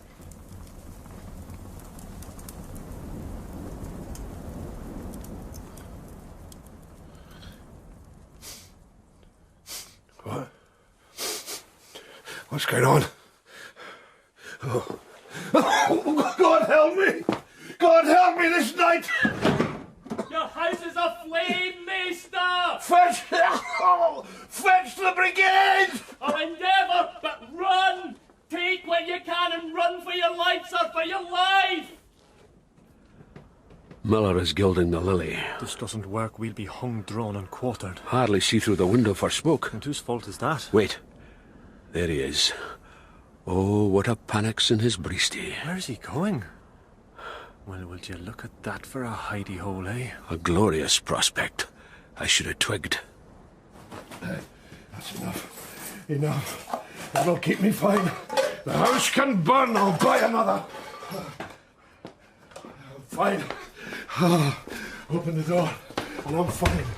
Silas, they couldn't find the fire brigade, so here I am instead. How are you? McLevy, get out of my way! That's a gay big sack you have. We'll burn in hell! Give me that. Thank you very much. We'll burn, I tell you! I think not. It'll die down very soon. A false fire. You set a false fire! Now, to do that, I'd need some lockpicks and enter illegally, put a bunch of filthy rags in your hearth, ignite them, and then retire outside, whereas what no doubt happened was that a bird's nest fell down the chimney and precipitated combustion in the fire embers. A gay big bird, possibly an eagle. A rich collection here, sir. All stolen, no doubt, and who knows what else in that cavity behind the mirror, Silas. You'll be still, McLevy. Ah, good match. My throat and your knife. A sailor pawned it, sharp as diamond. Now, give me the bag back. It's mine. Mine! No argument. There it is. Now you and I will walk some way, McLevy, and then I'll bid you goodbye. No argument. Save the one thing. True enough. And what is that? Oh! My constable is a demon with that stick. Now we have attempted murder of an officer to go with receiving. Miller! Here I am, sir, out of disguise. Take Bumpy here to the station. You've broken my hand! Sore finger's a terrible thing. Come on. One day, sir, you will rely too much on that stick of mine. One day, no doubt. But see here, in all that stramash, I've lost a button from my sleeve. We must find it at all costs. Most certainly. But first of all, catalogue the stolen items. Wouldn't you say? A delicate business, Mrs. Selkirk. How so? We have recovered the jewels and arrested the man responsible. Silas Ogilvy. Do you know of him? Not at all. As I say, recovered your property, but a problem has arisen. What problem? The jewels are fake. Paste. Imitation, I'm afraid. How can that be? Ogilvy claims that over the last year he sold the real jewels for you abroad, and he had copies manufactured so no one would know. He also claims that you then suggested a plan to defraud the insurance company, and that it was you who handed over the keys of the house. The man is mad. No doubt. But the gems are false. Do you have an explanation? I believe I may. My late husband made some unwise investments. He had debts. They must be paid. You think he may have... sold or deposited the jewels as security for a loan, intending to replace them later when things improved. And so the thieves unwittingly stole what was worthless? Yes. And you yourself did not know that you were wearing paste? In the early years of our marriage, my husband showered me with gifts. I did not ask for them. I did not want them. I never wore the things unless he requested. I have no need of decoration. That is plain to see, Mrs. Selkirk. I trust this will not come out in court, but if so, it is the word of that odious man against mine, and I know who the judge will believe. But you'll get no insurance money. It clarifies my thought. I have no need of all this. I shall sell the house and all my other possessions. Oh, my dear lady, a wee bit drastic.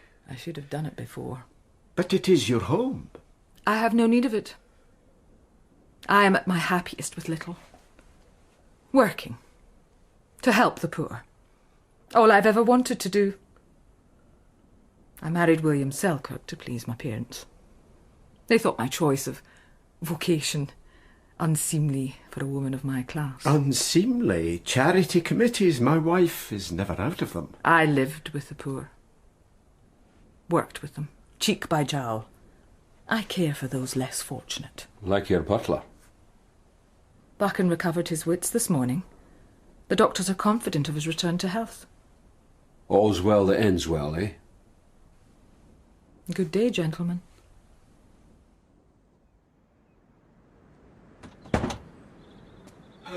So, do you Do you believe Mrs. Selkirk? She told some truth. I've no doubt the husband died leaving heavy debts. She sold the jewels to pay them off, but there were more debts. I'm sure it was Ogilvy suggested the swindle to her.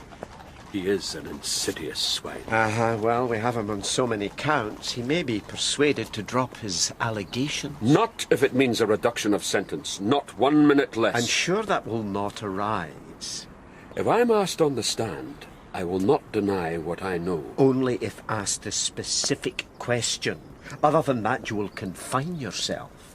Silence is golden, McLevy.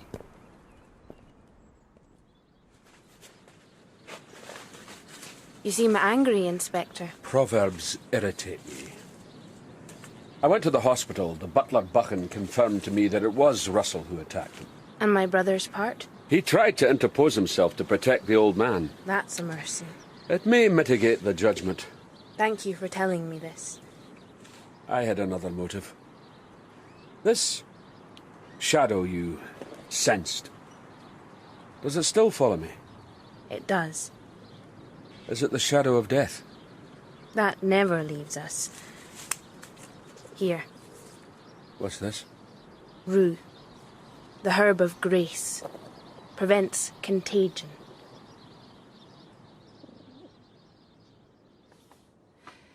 Dear Judge MacGregor, I hesitate to put pen to paper, but the certain knowledge of your gentle reception of this letter has overcome my scruples.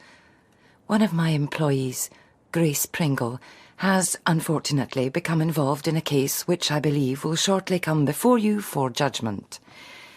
Of course, you know her, and she you through other exchanges, and I wanted to assure you that whatever the outcome of the judgment, and especially once I instruct Grace to this end, not one word of familiarity will escape her lips. Poor Grace. She mixed business with pleasure, an unstable and dangerous pursuit. They must always be kept apart. Do you not agree? I am sending this epistle to your chambers to ensure total confidentiality, which, after all, is the watchword of my house. I shall also seal it with wax. One cannot be too careful. Your obedient servant, Jean Brash. Stick that in your pipe and smoke it. You busy, mistress? Not really. The girls had a collection for Grace. Did you contribute? Held the bag.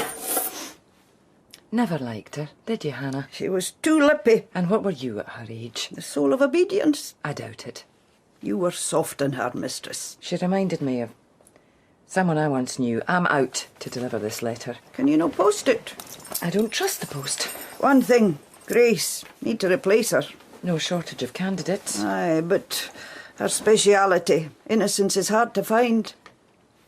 I'll be the judge of that.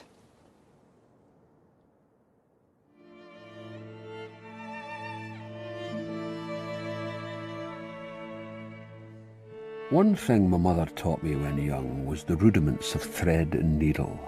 I think she divined, even at such an early stage, that I might lead a singular existence. Of course, I could ask my landlady, but there is something curiously soothing about the reparation of things rent asunder. To wit, one button, one sleeve. Soothing. Peaceful. Lets the mind settle back like an old man on a park bench. I suppose Mulholland feels the same on the river. Just him and the fish. Similar mentality. So, now I am 3 in 1. The fates. The line has been spun. It's strong enough, and all I have to do is, first, a wee keek to make sure there's no dark shadow lurking in the corner. What did the White Witch say? Death never leaves us. So be it. I cut the thread.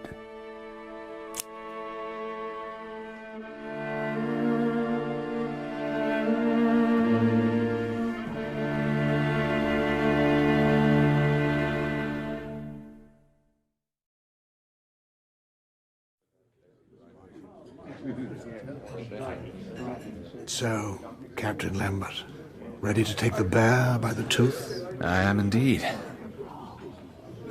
The Russian bear. He has sharp claws. I'll cover my belly. Blood and guts. The stuff of war. We defend a helpless nation, Sir John. We defend our own interests. The Ottoman Empire walks backwards till it falls over, but we need it between Western Europe and the Russian army. It will be a glorious battle. It will be cold. Have you no wish to look death in the face? I do it every day. I talk to old men who send young men out to die. You keep many secrets. Watch yourself, Tom. Crimea is a bitter place. Eternal winter. My soldiers depend on me. Like children, I cannot disappoint them. Yet, they are a fearsome, bloody crew. At the very sight of them, the enemy will lay down arms. Let us hope the enemy is aware of your expectations. I am my father's son. I intend to prove it. Gentlemen, I give you a toast. Our gracious Majesty Victoria, the Queen. The Queen! God save her.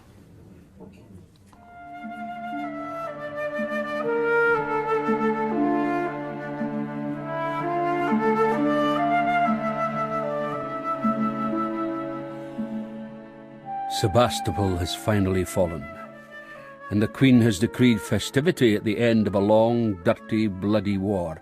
Big crowds, torchlight procession, dancing bears, fireworks. Many a pocket picked tonight. No doubt the government will tack merit as if the entire cabinet had ridden into battle. So many good men dead. Not from the Russian guns, but from disease, inept commanders, and malnutrition. Man's inhumanity to man, in the name of country or creed. How did it all begin, eh? I'll tell you. Cain and Abel, brothers to boot. And the Lord said unto Cain, Where is Abel, thy brother? And he said, I know not. Am I my brother's keeper? An impudent response. Well seen there was not an officer in sight. I am James McLevy, Inspector of Police. Had I been at Cain's elbow... Mind you, I am an only child. A rarity in these days. I never had a brother. This is the life, eh, sir?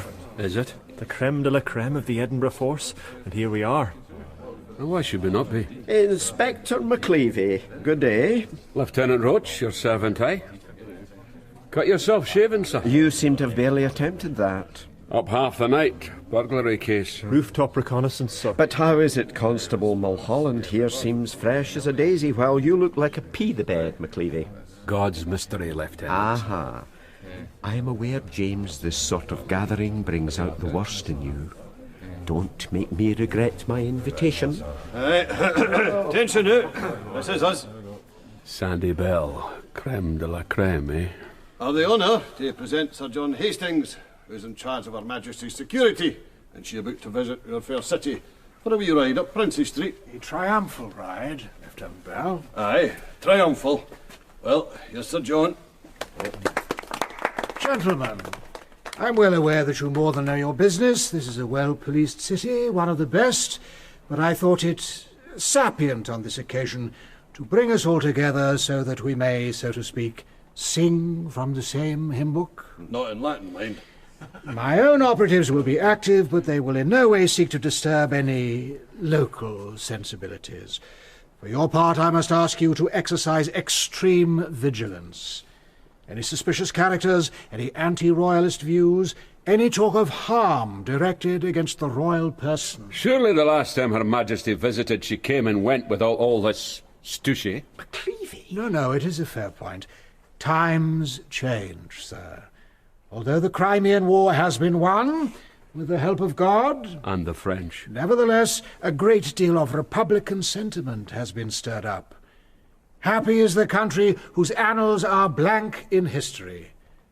We, however, do not qualify for Montesquieu's maxim. You see, the mistress knows you. A voice from the past. You seem gentleman enough. She will welcome me. That'll make a change. I'm certain of it, you see.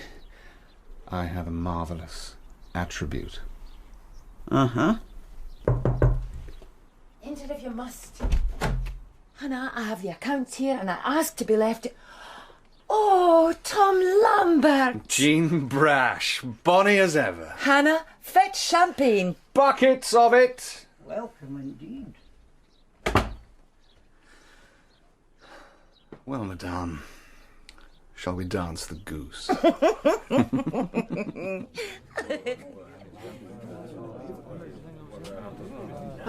McLevy, Sir John would like a word. Would he now? Inspector McLevy, I'm told you know the streets better than any other officer. I know my parish. Leith, it interests me. Why? It is a port. Strangers come and go. Oh, Leith is full of strangers, sir. But if you wish me to confine every man in my patch who does not kiss the Queen's image, the jail will be full by tea-time. Really, McLevy? You know the poor are entitled to their delusions, but it's not words, it is deeds which must concern us. I cannot throw a blanket over Leith and expect some mad-eyed assassin to poke his head above. I need more to go on. My operatives are active. When I have further to impart, I shall inform you. Absolutely, Sir John. Absolutely. Good day, gentlemen. Close to the wind there, McLevy. Sir John, let me escort you to the door. I shall inform you, damn cheek. Now, sir, our shift is nearly over, the weather is grand, and we have some time off before a heavy round of duty. Let us repair to the bosoms of nature. Bosoms? Tom a bedlam. A madman, then? You burst into that body who's horn daft. My regiment was visiting the castle. I had drunk the Queen's health. Once too often I was a babe in arms. How did you do it? Gift of the gab. You coaxed all us girls to strip down to our underwear, stick feathers in our rumps, and we were the circling geese while you took the part of the gander. Wouldn't it happen here? You were an employee only then, Jean. Now I run the best house in the city. So, have they thrown you out, Tom? Ah, yes. Civilian attire. The Crimea. I was stood down. A cannon shard tore up half my guts. Would you like to see the scars? No, thank you. What are you doing in Edinburgh, then? Working for the government. As what? An employee. You used to be more open. Times change. Pretty wallpaper, Jean. Very pretty flowers. Some very pretty flowers down the stairs as well. Alas, the cannon shard has diminished somewhat that particular inclination. But if anyone could raise me from the dead, it would be you, Jean Brash. You are as beautiful as ever. Here's to the old days. The old days. Long gone. There you are, sir. Clean linen and not a flea in sight. It will suffice. Is your leg hurting, sir? I'm used to it, thank you. You'll be off the Sunderland boat and it just docked. I am. But your speech, that's local? It is. I'm expecting a communication. Should a letter arrive, bring it at once. Consider it done. Let me just help you settle yourself now. No. Leave the bag alone. Gladly. It's heavy enough. Surveying equipment. It's a surveyor you are. The lie of the land. I spy it out.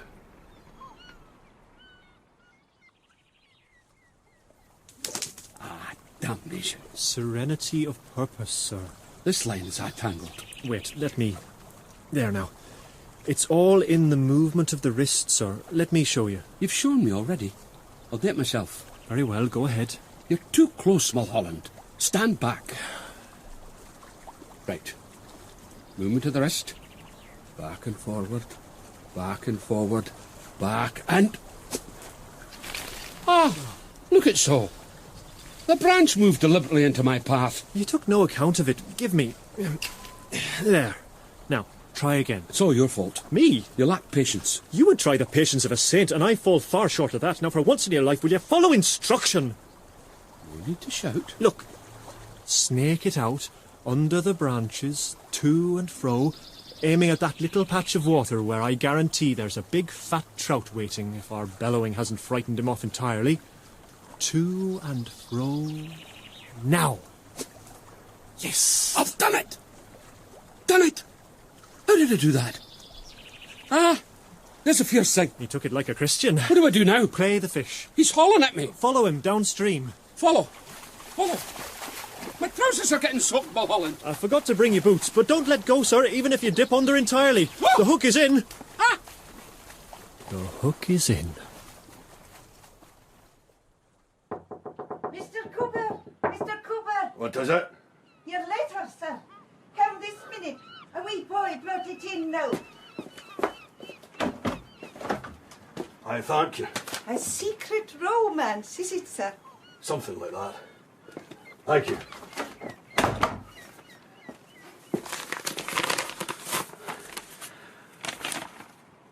Watchers everywhere. They may be closing in on you. Leave these lodgings. Stay out. Sleep rough for a few days. Given your experience, no great hardship.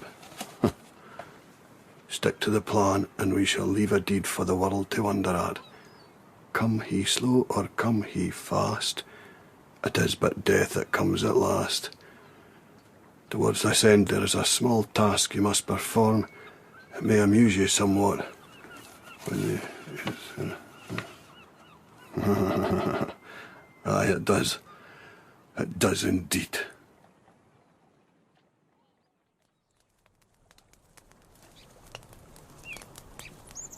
A missile thrush, I think.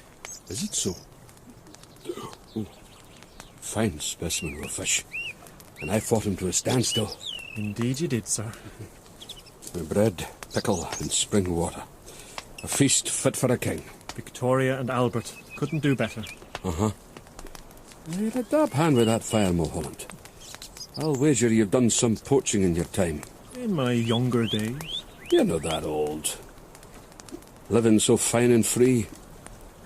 I wonder you ever became a policeman. Not so fine or free. My mother died early, worn out. My father lost the farm and we were scattered to the four winds. Oh, pardon me. The pickle. I was lucky. Ended with my Aunt Katie. She urged me on, pastors knew. It was either the army or the police, and you get shot at in the army. You get shot at in the police? Not so often, and not by cannoneers. And what about yourself, sir? I had no choice. I was born that way.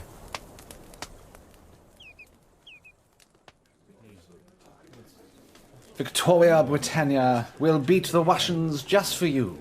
We are very patriotic. We are very pretty, too. Cavalry officers. They died, nevertheless. They did. Not as many as the soldiers, though. Still no complaints. Here I am. Brandy to hand. While my guts last out, I serve the Queen. They'll last. You're indestructible. Tom o' Bedlam, that's me. So, no sign of our little corporal? Not so far. Been visiting old friends, old contacts, wandering the streets. I like to wander. Are you sure you'll recognize him? The moment I cross his path. It will be strange. An old comrade, now the enemy. Life is full of treachery and deception. The stuff of empire. Oh, what a tangled web we weave when first we practice to deceive. 3 witches? Sir Walter Scott. Ah. Good God, Johnny Hastings. Where's your education? Not spent in popular fiction.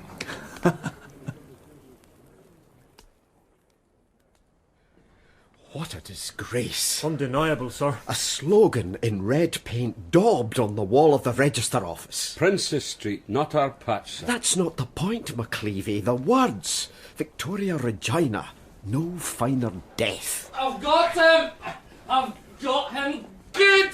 Let go me, you glicket neepheed. Constable Miller, what is all this? Found him skulking in the street. How is he skulking? See, on his jacket sleeve, red paint. But on his overalls here, many other colours. How are you, Archie? I was fine till this maniac grabbed me. You know this man? I do. Archie Bonner, house painter, has been these 20 years. You wouldn't dab words against Her Majesty, would you, Archie? You can find McLevy. I canna read or write. I fear, Constable, enthusiasm may have transported you somewhat. My feet are killing me as well. Killing me as well, sir. Sir Lieutenant, sir. Escort Mr. Bonner to the door and let him go. Come on, you. For my queen, I am ready to lay down my life. Just get him to the door, Miller. Her Majesty arrives this very evening, McLevy. Now get out onto the streets, find sedition, have no mercy. This is war.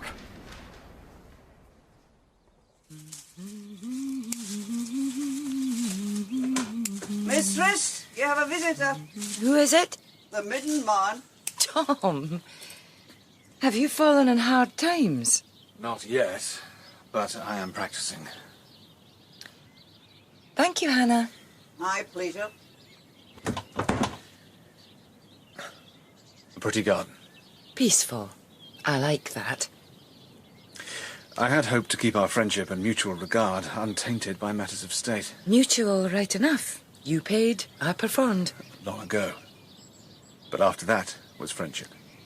Which you now presume upon? I have a favour to ask. You may ask. I seek a man. He has many names, but cannot disguise an injury to his leg. Twists like a corkscrew, the consequence of war. A dirty business. Hand me that basket. We had him in our sights. A dockside tavern, but he disappeared. I know you have informants all over Leith. Why should I help? For Queen and country. I recognise neither. For old times' sake.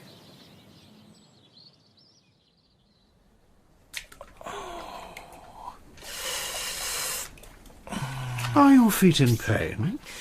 Killing me, but worth it for the Queen. I'm glad to hear so. Sir John, they told me that you were...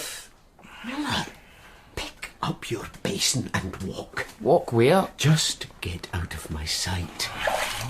Aye, right. Whoops a daisy. I apologise, Sir John. At least your fellows are active. In some cases excessively. You wish to speak with me? Yes. The writing on the wall. Desecration. What do the words mean, precisely? I believe they paraphrase something said by our dear Queen. There is no finer death for a man than on the battlefield. I see. But that was before the glory departed and the cholera arrived. But her heart would be in the right place. Yes. The man who may have perverted these words to threaten her life, the man we are seeking, is traced to Leith. My two best men are out there, handcuffs at the ready. Damnation! She didn't win the battle, the soldiers did. Blown to pieces. Couldn't make a whole man between them, and what did she give? Half a crown and a penny with ugly ribbon. All right, you on your feet. What? Come on. Let me go! I think not. Keep your hands to yourself! Ah! That was a fearsome blow, Mulholland. I hardly touched him. Don't know your own strength, man. Well, get the cuffs on. If this is our quarry, you could be the hero of the hour. You injured one of my best operatives. Mulholland can be terrible hasty. Only poked him in the breadbasket. Unfortunately, my weak point. I'm very sorry, Mr. Lambert. Sorry? Lieutenant Roach? At your command, Sir John. These men blundered in and disrupted a most delicate operation. And whose fault is that? What? You've kept us in ignorance. How are we supposed to know who your operatives are? Break the habit of a lifetime, Sir John. Are you all right, Tom? I'm fine. Now tell the tale. As head of Her Majesty's security, I keep contact with the most secret service. A cell of revolutionaries was uncovered. In it were some ex-soldiers from the Crimea. We have evidence of a plot to kill the Queen. A gross betrayal. The cell was broken, the ringleader and some others escaped. One was Andrew Cameron, alias Alec Cooper, corporal, sharpshooter, back from the war with a twisted leg. Cameron is thought to have come from Leith. There was a family, Cameron. Father a stonemason. The boy ran away to join the army, but that was years ago. The family, where are they now? Moved away. You could have told us all this before. Secrecy was paramount. If the newspapers find out our soldiers are involved, they will have a field day. Nothing shall leave these four walls. Finding this man, needle in a haystack. We have an ace up our sleeve. He was in my regiment. I know his face. I must get back on the streets. Are you able for it, Tom? I have to be. Sorry again, sir. One more thing. If Cameron is found, he is not to be taken. You hear that, McLevy? He is to be followed. The ringleader is the man we want. The stakes are high. We have little time, gentlemen. We split forces. Mulholland, to his disgust, was seconded to duty in Princes Street Gardens with Miller for company. I was given the job of escorting Lambert to any possible hidey-holes for Cameron, but no luck. The streets began to fill up with the procession crowd, even though there were yet hours to go. Early birds. Despite the convivial jollity, I could sense a tension. Hastings' men would cover the city as best they could, but we were all at the mercy of events which ebbed and flowed like the crowd. Where the hell was Cameron? It seemed as if we must trust in the providence of the Almighty. Then came a voice, but not from heaven. Well, this is a pair I never thought to see, Hannah. 'Twa big ganders, right enough. You know this woman? I do. What are you doing here, Jean Brash? I have a message for Mr. Lambert, but it's confidential, McLevy. You may trust the inspector.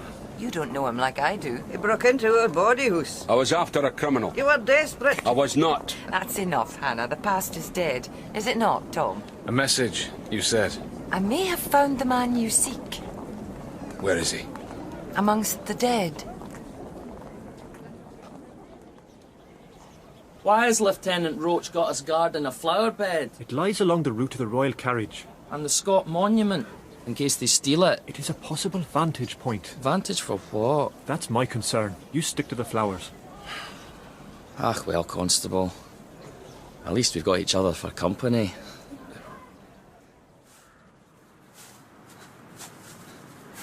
The cemetery. I should have remembered.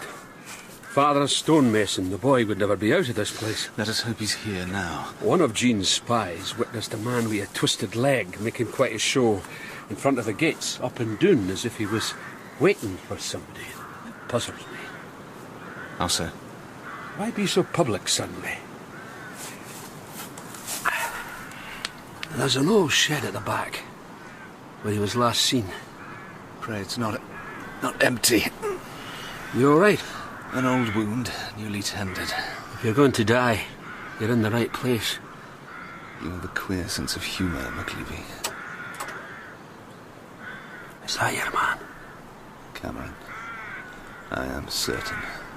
That's a long bag he's carrying. A rifle. He's a sharp shooter, don't forget. Come on. We'll lose him.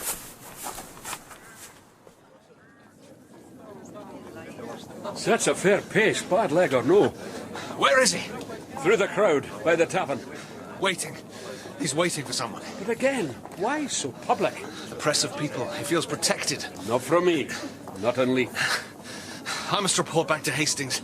He will send assistance. Assistance? I can help no more. Whatever you do, no handcuffs, McLevy. Follow. Follow only. With any luck, he'll lead us to his master. I won't lose him. But tell Hastings to keep his men at distance. I've no time for amateurs. Don't provoke laughter, McLevy.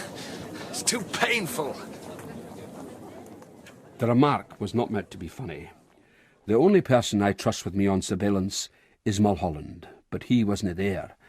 And when I turned back to the tavern, neither was Cameron. For a moment, I was the amateur, the bungler, a cold sweat lashing down my legs as if I was back in the stream with that trout.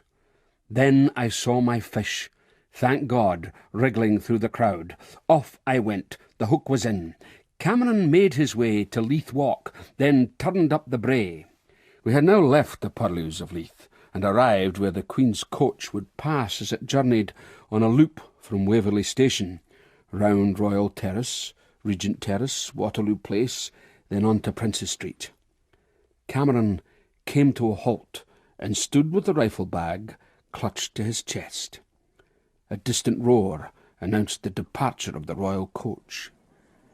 I became aware of someone at my elbow. My men are in position. Where's Cameron?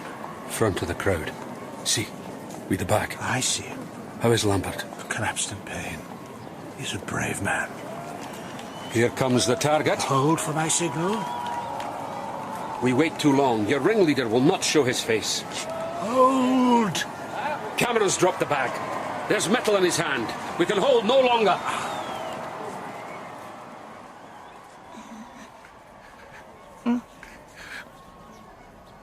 Mulholland. What is it now?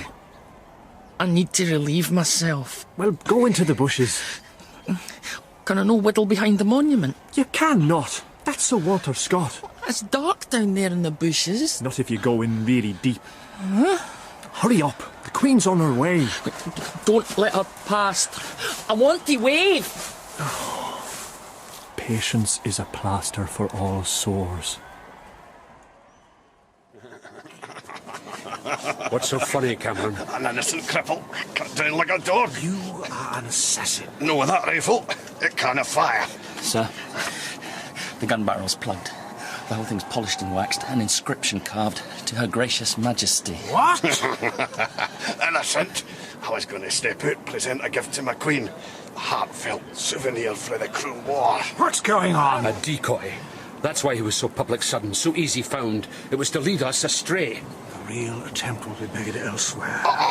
Where? Just a poor soul, sir. Crippled in battle. Where is it? Come ye slow, come ye fast. It is but death that comes at last. Damnation! What do we do with him, sir? What is necessary? Come on, you piece of scum. God bless the Queen. It is but death. I know these lines. Now, there was a man I arrested for poisoning his neighbour's pigs. Pigs? What have pigs got to do with it? Death comes at last. He was an educated man, but the smell of swine drove him demented. I know his predicament. The pigs took forever to die. The man quoted something like that from... what was it now? A poem. What was the name? Marmion. That was it. Marmion. And the writer... I have it. Look what I found. Point that thing away. A rifle, if I'm not mistaken. Where did you find this? In the bushes, buried, wrapped in a bag. I stood on it. Have a care, Constable. Someone may get shot. Mr. Lambert, look what we found, sir. We? Give it over, please. Thank you. The gardens were searched yesterday. This must have been hidden during the night. For an assassin to come and collect. I believe so. With all speed, you two must make your way up the column. Find Lieutenant Roach and bring back reinforcements. I can hold the fort here. Go on with you. Aye, right. But don't forget, it was me that found it. I have it noted. Now run. Aye, right. You two, Mulholland? I think not. Inspector McLevy has taught me, never quit a post unless so commanded by a superior officer. I would remind you that I am a superior officer. But you're not in the police force, sir. And the Queen approaches. All right. We'll take each side of the monument, and for God's sake... Wait. What is it? A shadow. It could be him. Where? In the dark behind you. Where? There! Oh. You have caused me much pain, my friend. That rifle butt is some repayment. You dirty double-crosser! What? Mulholland. I looked behind, he wasn't there. Waited back for the glory, eh? Well, here he is. What happened to him? Same as will happen to you. Turn around. You're the assassin. And I have the rifle. And I've got my whistle. Blow it and I'll shoot you. Go ahead. That'll be more noise.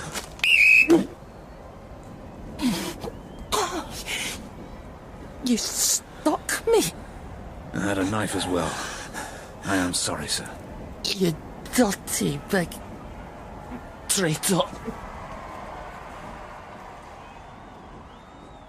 Sir Walter Scott. His were the words. And the monument to his memory was set just yards back from Princes Street, a perfect place from which to kill a queen. That was my instinct, and our only hope. Hastings and I ran along the path of the gardens which paralleled the street. I was out of breath, and so was Hastings, too old for this sort of game. Fireworks burst in the night sky, and thank God, there it was, poking up like a Gothic finger into the heavens. The sudden light had almost blinded me, but it lit up two figures on the ground and what looked like another high on the steps of the monument. Another flash of light, and I saw the face of Tom Lambert, wild, exultant, with rifle aimed. I tried to bring out my pistol, but it snagged on my pocket. I was too slow, too late. The crowd howled out a welcome as the royal coach went by.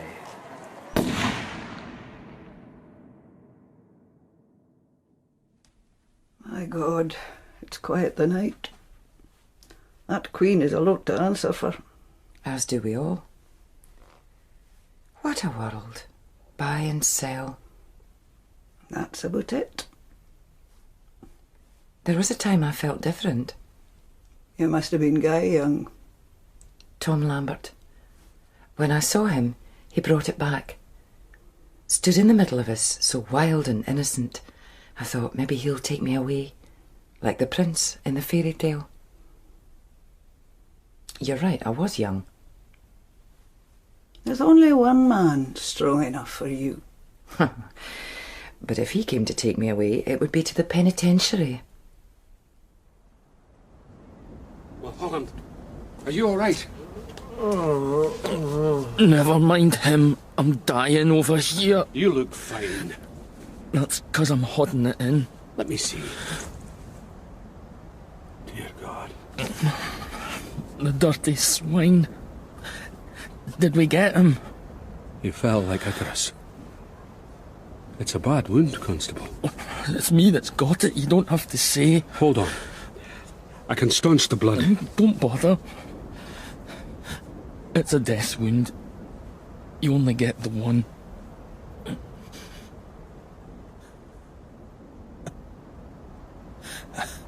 I didn't know you shot so well. My father insisted. I would rather have read indoors.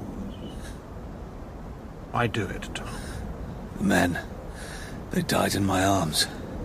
Betrayed, poisoned, not even a bloody blanket. They trusted me, I watched them die. Animals to the slaughter. And what said Victoria? No finer death. The real truth was kept from her. She's the queen. She answers for all. A young boy. A friend of Cameron. We found him one morning covered in rats. Ground too hard for burial, so we set him on fire. Over the flames, the corporal and the captain made a vow. You led us a merry dance. I enjoyed that. Betraying the government made a nice change. You also betrayed me. And the affection I had for you. The hardest part.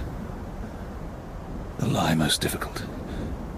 How did you hope to get away with it, Tom? I did not.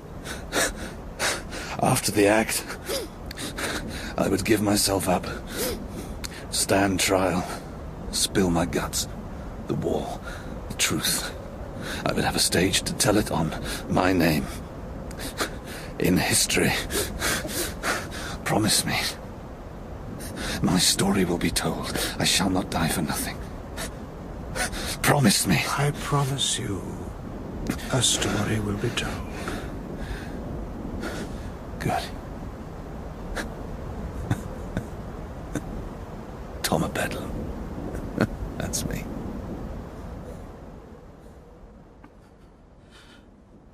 Was the Queen all right? She passed by. Did she wave? I don't know. Promised my mother I would wave. Went to school with you, my mother. She did not. That's so. May Jenkins. May Jenkins? Oh, she was a pretty wee girl. Oh, still is. Said you were in trouble with the teachers. That is true. So was I. No respect for authority. I don't want to be on my own. I'm here. Don't worry. I'm here. Aye. Good. When I didn't call people sir, I just didn't think they were worth the effort. Except for you. You never called me sir, either. It was in my mind.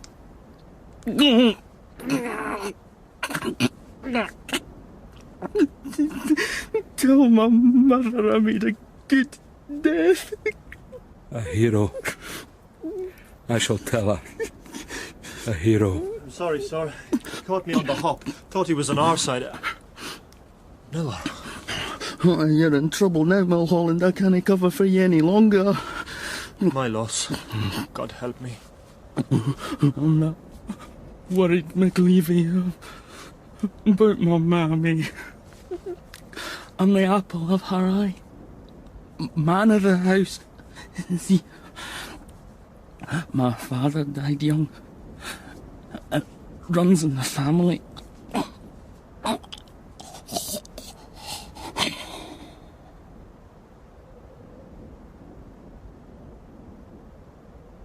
Stay with him, Mulholland. He doesn't like being on his own.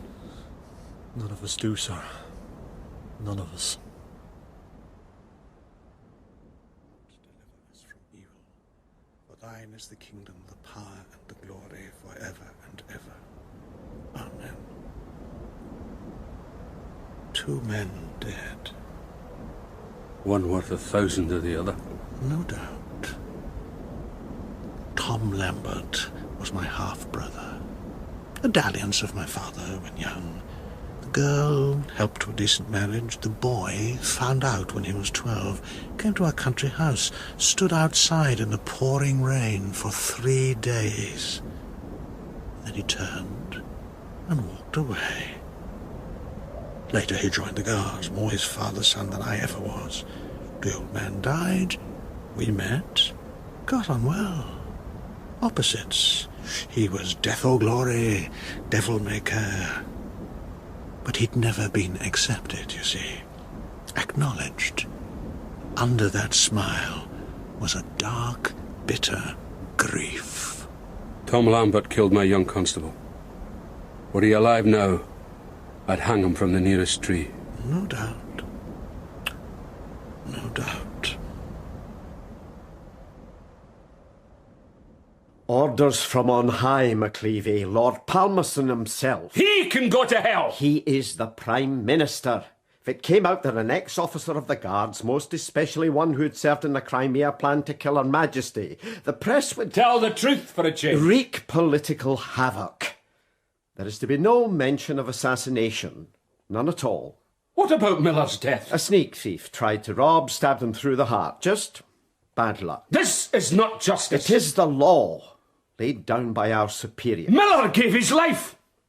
He was a hero. He was a servant of the Crown, as are we all, servants of the Crown. I am no happier than you, but promotion may be in order, James. Loyalty rewarded. I have to go now. Sandy Bell is retiring from the Haymarket. I must drink his health. Promotion all round, eh?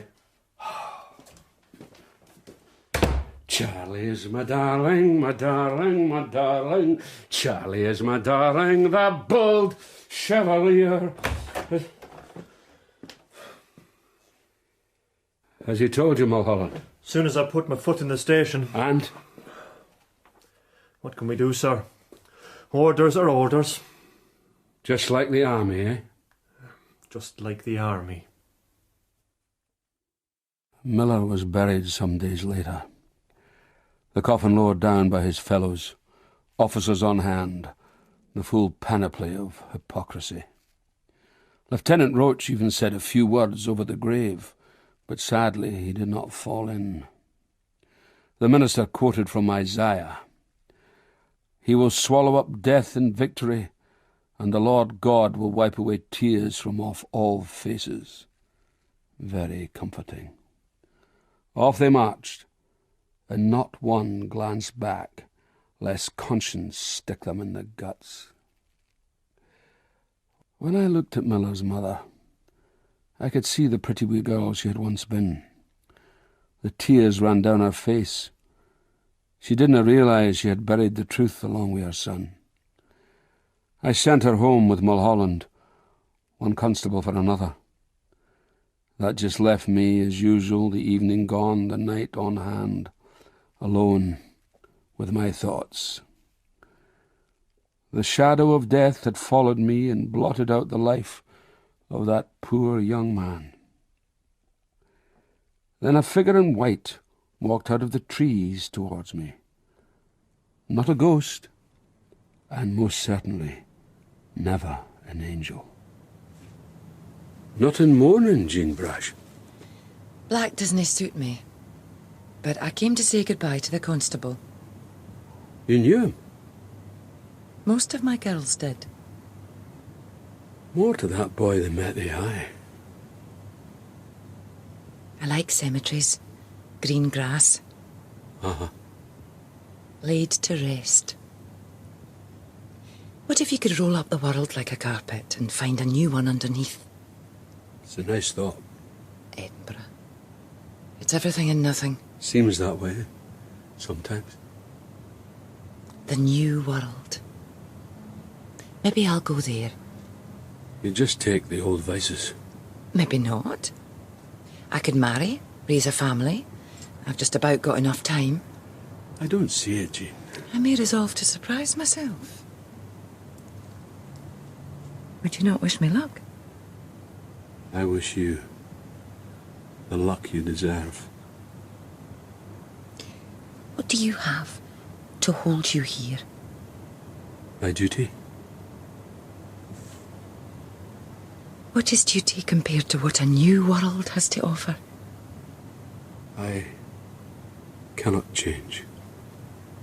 I am myself. I would not have you any other way. But the offer holds until the ship sails. She dropped a single red rose on the grave, then touched my face with the back of her hand. I kept my own over my wallet, but affection seemed to be the source of the gesture. A glint in her eye. Was it a tear, or just the usual mischief?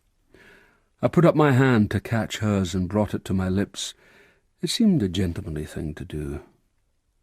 She moved back into the trees, a white shape in the dark night, and then she was gone. Did she really mean it? Leave Edinburgh? The new world? The rest? You can never tell with Jean Brash. She weaves her spell and her laughter echoes in your mind. I was alone again, empty. I left a pair of handcuffs on the grave lest Miller met up with the devil. Then I turned and walked off into the night. I am James McLevy, Inspector of Police. The darkness and I are well acquainted.